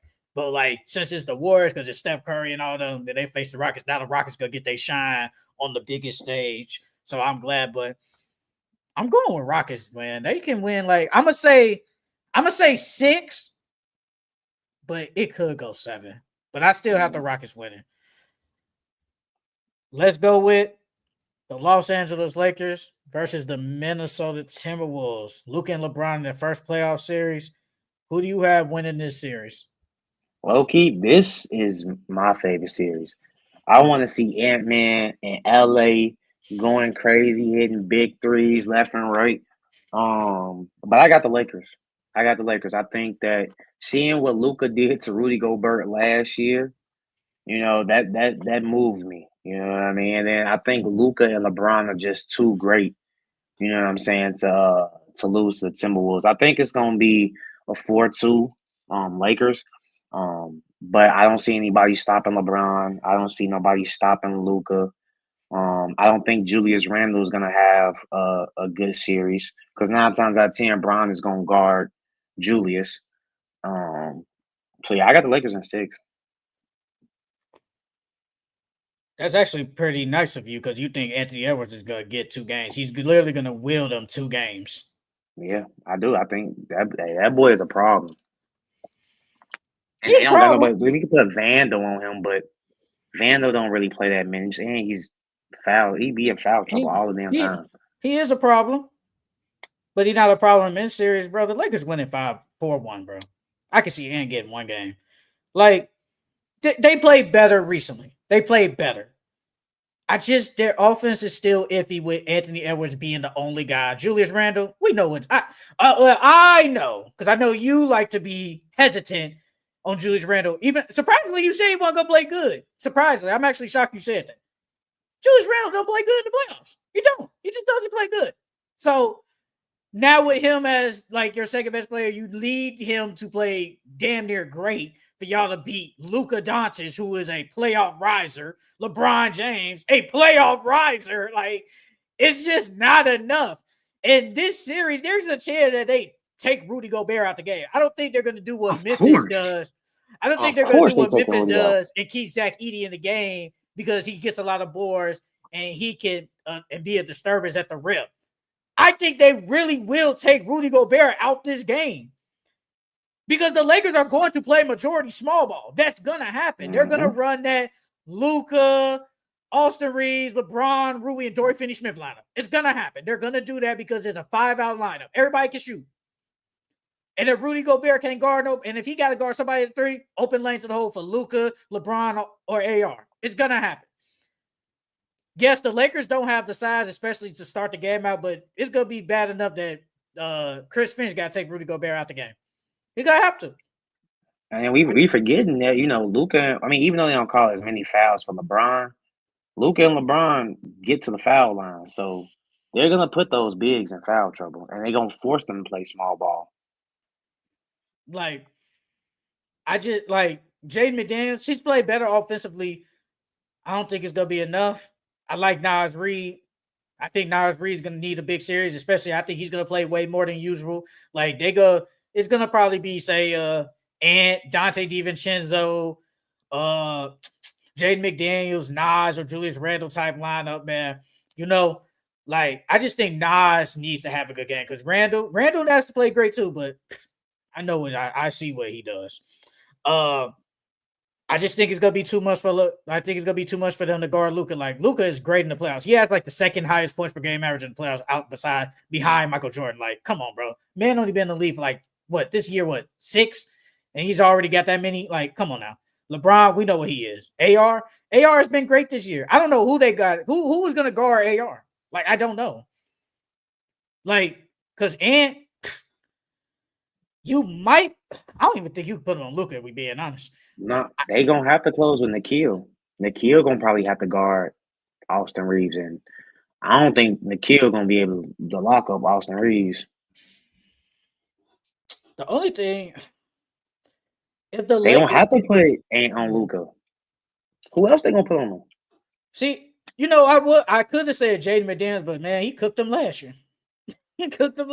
So, they got some players, but I just don't think it's gonna be enough, bro. I think LeBron and Luka, like this is a series where it's just I have so much talent more than you. We're gonna win. Like we're just too talented. And if the Lakers somehow lose the series, it's gonna be probably the most upset series in the playoffs. Like, there's no way you guys should lose this series. Like, this is the perfect postseason route to get to the finals again. You face the Timberwolves, who we think you could beat. You either got to face the Rockets, a young team, or the Warriors, who is better than them. I think the Lakers are better than the Warriors. And then you just face OKC. A lot of people not even high on OKC like that. Well, they fake high on OKC. So you have a chance to get to the finals with this route. So you got to take advantage. But I do think, and it's great that he can win one game. I think he'll be at home. I think he'll be. I think it. Like if I had to predict, I think Lakers win both games, and the Timberwolves win one of the games at home, and then the Lakers close out in a row at home in 5, easily, just like that. Like they got too much firepower, bro, and they've been shooting. Their defense has been better. The Lakers' defense has been better somewhat with Luka, but Luka individually defense as he shows at times like he'll try to play defense, but like majority of the time he doesn't play defense. So I think they got to try and hunt that. If I'm the Timberwolves, you got to try and hunt that, try to get Luka in the switch, because that's what the Warriors did when they got Luka in the switch. They hunted him and got to the rack, and I think the Timberwolves got to do the same thing. They got to try and hunt for Luka, like say on Ant, and try to get past him. Even a Dante DiVincenzo or Nas Reed, try to get past him. I was gonna say because that's the only thing that will worry me about the Lakers. Their paint defense.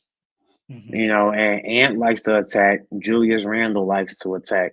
So if you let them get downhill and they get you guys in foul trouble, it could the series can turn. It can easily turn. That's one thing I am worried about. That the Lakers don't have that much of a rim protection. No, that's facts. And Ant gonna have to shoot the lights out, bro. Like he are like I think a lot of people thought when he was shooting like that, we thought it was gonna be a fake. Like it was fake. Like he gonna come back down to earth. He never came back down to I earth. honestly did. I honestly did. I'm not gonna lie to you. I thought he was gonna come back down. He never came back down to earth. He shot like that all year. Randall struggled when he went up against elite defensive bigs. The Lakers don't have that. I No, mean, they yeah, the don't. Lakers don't have that, but I'm pretty sure they're gonna put Bron on Julius, and I don't think Julius is gonna eat on Bron. Because Bron, Julius, he don't really run around like that. So Bron is really gonna be stationary for most of the game or in the post, and you're doing Bron a favor if you do that. Because that way Bron ain't gotta chase through a bunch of screens, run around. He ain't gotta do all that stuff. It's Especially with gonna, that groin injury he got. it's gonna be interesting to see the matchups. I think a lot of people waiting for that game. Man, I come back down. I'm not come back down to earth, but I look back now. Man, I make that Mark Williams trade. I don't care. I'm making the trade. Now that I'm looking at it hindsight, if you would have told me like, we're not really playing Dalton Connect like that. We get Mark Williams. It's like if he is injured, it is what it is. But if he's not, he's great. I'd make that trade. And life is different. Because Cam Reddish wasn't doing nothing anyway, so they waived him. And then you just give up a first round pick. I would have made that trade now that I think about it. I would have did it. Because I saw Mark Williams. Somebody asked him, they was like, is your knee good or something like that? And he was like, I haven't missed no injuries. I have not missed no injuries this year because of those injuries. Now, I don't know if that's true, but that's what he said. I mean, he was probably good to go this season. It was probably long term, but they was scared of. Like, yeah, we could trade for him right now and do something with him right now, but say once LeBron leave and retire and we still got him on our team and he not playing, it's like we should never did that trade. It was probably just the longevity of his career that they was worried about. Yeah, man, I think the Lakers offense is gonna be too much for the Timberwolves, man. If Ant ain't having a great game, Ant gonna have a great game, bro. Because then once the minute he has great games, we gonna hear the Michael Jordan talks again. It's gonna happen. Yep. We're gonna hear the Michael Jordan talks.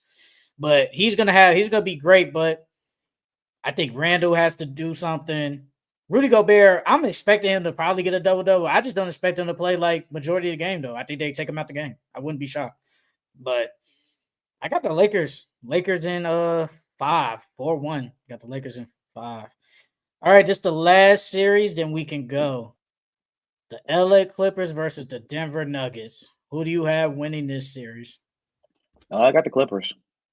We all seen. Well, we've been talking about the Nuggets, struggles the entire season. And on the year, the Clippers are 2-2 against the Denver Nuggets, and that's with no Kawhi. So I think once Kawhi comes back, well, not once he comes back, but since Kawhi's is back, I think that the Clippers are gonna, I wouldn't say sweep the Nuggets. I think the Nuggets can get at least 2 games. I think it'll go 4-2 Clippers. But with Kawhi, playoff Kawhi, we all know how good Kawhi is in the playoffs. I think the Clippers are gonna pull this off. I have my hat on. This is Daniel hat. I'm gonna be a hater. No, I don't hate anybody. I'm not a hater. I don't hate anybody. But I went back and forth on this one. I said, Clippers have been playing good. James Harden doesn't show up in the big moments. He did show up against the Warriors. Got to give him credit on that. Kawhi Leonard is still a question mark. Is he going to be healthy? But I can only go off what I see now. I'm picking the Denver Nuggets, and I'm picking them because I'm going to pull a you with how it is with the freaking Bucks. I think Jokic can wield his team. They still got their core four. They still got Jamal Murray, and I know Jamal Murray coming off a hamstring, but Jamal Murray does play good in the playoffs. He didn't play that good last year because he was getting locked up. But in the Clippers, they have a top-ranked defense. You got to give them credit, and I think Chris Dunn is going to guard Jamal Murray. That is what I do believe. I do believe that, but I think the Nuggets are a bigger team than the Clippers. Zubac is up for defensive player. He's been great defensively. But Jesus Christ, he cannot guard Jokic. No, he just can't. He can't stop Jokic. No. He can't. He can. I mean, Zubac could do everything, but Jokic could get his regardless. The only thing I don't like about the Nuggets is that bench. Man, that bench. Ooh. Outside of Westbrook and Peyton Watson, and you can say Julian Schroeder, I guess, but I don't really believe in him. They don't really have a good bench. And I can honestly, the Clippers, they have a okay bench, but it ain't the scariest either. It's what, Bogey? It's better than this. Chris Dunn. Chris Dunn start. I mean, they be playing them with the bench. Bogey, but I'm just Derrick Jones Jr., Derrick Jones Jr., Amari Coffey, and I thought Derrick Jones started. Derrick Jones started. No, he don't. Who started? It's James, Chris Dunn, Norman Powell, Kawhi. Oh yeah, you're right. I forgot about Norman Powell. So Derrick Jones, Bogey. That's it. Amir Coffey won't sniff. He won't sniff this series. They might play Ben Simmons in small ball fives, but Ben Simmons don't score, so he just pass up everything. The Nuggets have a top 3 offense. And the Clippers don't have a good offense. It's crazy, but that's mostly because of Kawhi, hurt majority of the year. So that kind of combines it. So it's like, whatever you think of it. But only off that, they have a 20th ranked offense in the league, which isn't good, but they have a top defense in the league. So it's really top 3 defense versus top 3 offense. And I think the Nuggets, they might have the more firepower low key. And if I had to choose an X factor, I think it's Michael Porter. Michael Porter got to come to play, bro. He has to come to play. I know sometimes he be iffy, but man, he needs to start hitting his 3-pointers. He has to rebound the basketball. He ain't the greatest defender, but he has to rebound the basketball, bro. And I need Jamal Murray to come play too. Aaron Gordon, he's going to rebound. He's going to play defense. I could see Aaron Gordon probably guard Kawhi. He probably guard Kawhi. Kawhi gonna get his because Kawhi is so great in the playoffs. He's amazing. And I can see Christian Braun. Christian Braun probably guards James Harden. James Harden he's good. So, it's just Jokic is just so great. But, if James Harden and Kawhi if they do show up and they stay healthy, they could win this series. But I'm just going off revisionist history. James Harden don't show up and Kawhi always hurt. But knock on wood, I hope nobody gets hurt. No, hope nobody get hurt. But I'm going with the Nuggets, bro. I think the Nuggets win it's 7. I think they can win in 7. Like you said, Michael Porter is the X factor. If Jamal Murray plays how he played last year, the different Nuggets don't even stand a chance this series. Because Chris Dunn is a really good defender, so he's going to be dealing with Jamal, and then he's going to be really physical with Jamal. But the Nuggets, like you said, they're not really that good defensively. So how are you going to slow down Norman Powell? How are you going to slow down Kawhi Leonard? How are you going to slow down James Harden? I just don't see the Nuggets. I don't see the Nuggets winning because, they got a good offense, but you really only got Jamal Murray, Michael Porter, and Jokic. We know Jokic is going to eat because it's Jokic, but if Michael Porter doesn't show up, he can't just give me 15 points per game. He has to give me more than that. He has to give me at least 20. And then we're not really scared of Aaron Gordon. We let him shoot. And then Chris Dunn, if he can slow down Jamal Murray, I don't see it going 7. It sounds like you really want to say 5. No, I'm sticking with 6. I'm sticking 4-6. I mean 4-2 and 6, Or and Clippers in 6. James Harden got to show me, bro. And when they get to that game 6 and 7, he got to show me. Got to show me, brother. I'm just gonna say, I hate Michael Porter Jr. Him getting the max deal is crazy. A 6'10" wing who doesn't pass, can't put the ball on the floor, making max play money is disgusting. Well, I think when he got the max Yeah, money, I think he was coming off a good year. So, I don't have recency a bias. problem. I don't have a problem with that. Michael Porter always been good. He's just having you could say a down year this year, but at that time, I think he deserved that money. I think he got it 2 years ago, if I'm correct. I think he got it 2 years ago, but like I said, bro, top ranked offense versus top ranked defense. Depends what you trust more, the offense or the defense. Defense is great for the Clippers, offense is great for the Nuggets, but this is gonna be a really good series, bro. I really think this could go 7. I really think this could go 7. Like I said, bro, I know the Clippers are different. I've seen Jokic backpack Capazzo, Will Barton, and Monte Morris to wins. I've seen it. We've seen it, brother. And Austin Rivers. We've seen it. We've seen Jokic backpack them guys. And if he got his crew together, I think he can get a win, bro. But if Man, James this Harden and this Kawhi, Ty Lue though, dog. This Ty Lue, we know Ty Lue gonna know Jokic gonna eat. He gonna key in on everybody else. He gonna key in on Jamal Murray. He gonna key in on Michael Porter. Because that's their only offense. I mean, if you shut them down, Jokic is great, but he's not that great to score every single bucket. I think Chris He's Brown not can have that a good great to series wheel too. them. You think Chris Brown gonna have a good series? Yeah, he's been good all year. That was the guy you told to go on the bench for freaking Julian Schroeder. Yeah, I did. That And was I still nasty of stand you by too. I still stand by that. He's a Okay, better shooter. Westbrook. I can't tell. Shit, and Junior ain't he hurt right now? He's hurt. No, he's playing. I think he back. I can't tell. Westbrook, I understand, but Julian Schroeder, you can't tell me Christian Brown ain't been hooping this year. Oh shit. So yeah, man. So I got the Nuggets winning this series, man. I think Jokic is gonna have a masterclass. Probably average a triple double. Honestly, he probably average a triple double. All right, let's rerun our picks back for TikTok purposes, and honestly, we could probably just give predictions just for game ones, I guess. Yeah, we'll be back. And there might be some times I might go live and recap the series. I don't know if Charles will be there, but I know I will. Depends on how I feel. But let's recap these series, man. So let's start in the East again. The OKC Thunder versus either the Memphis Grizzlies or the Dallas Mavericks. Who do you have winning? OKC. I got OKC winning either 4-1 or 4-2. I got OKC winning 4-0. Rockets versus the Warriors. Who do you have winning the series? I got the Rockets in 6. I got the Rockets in 7. The Lakers and the Timberwolves. Who do you have winning the series? I got the Lakers in 6.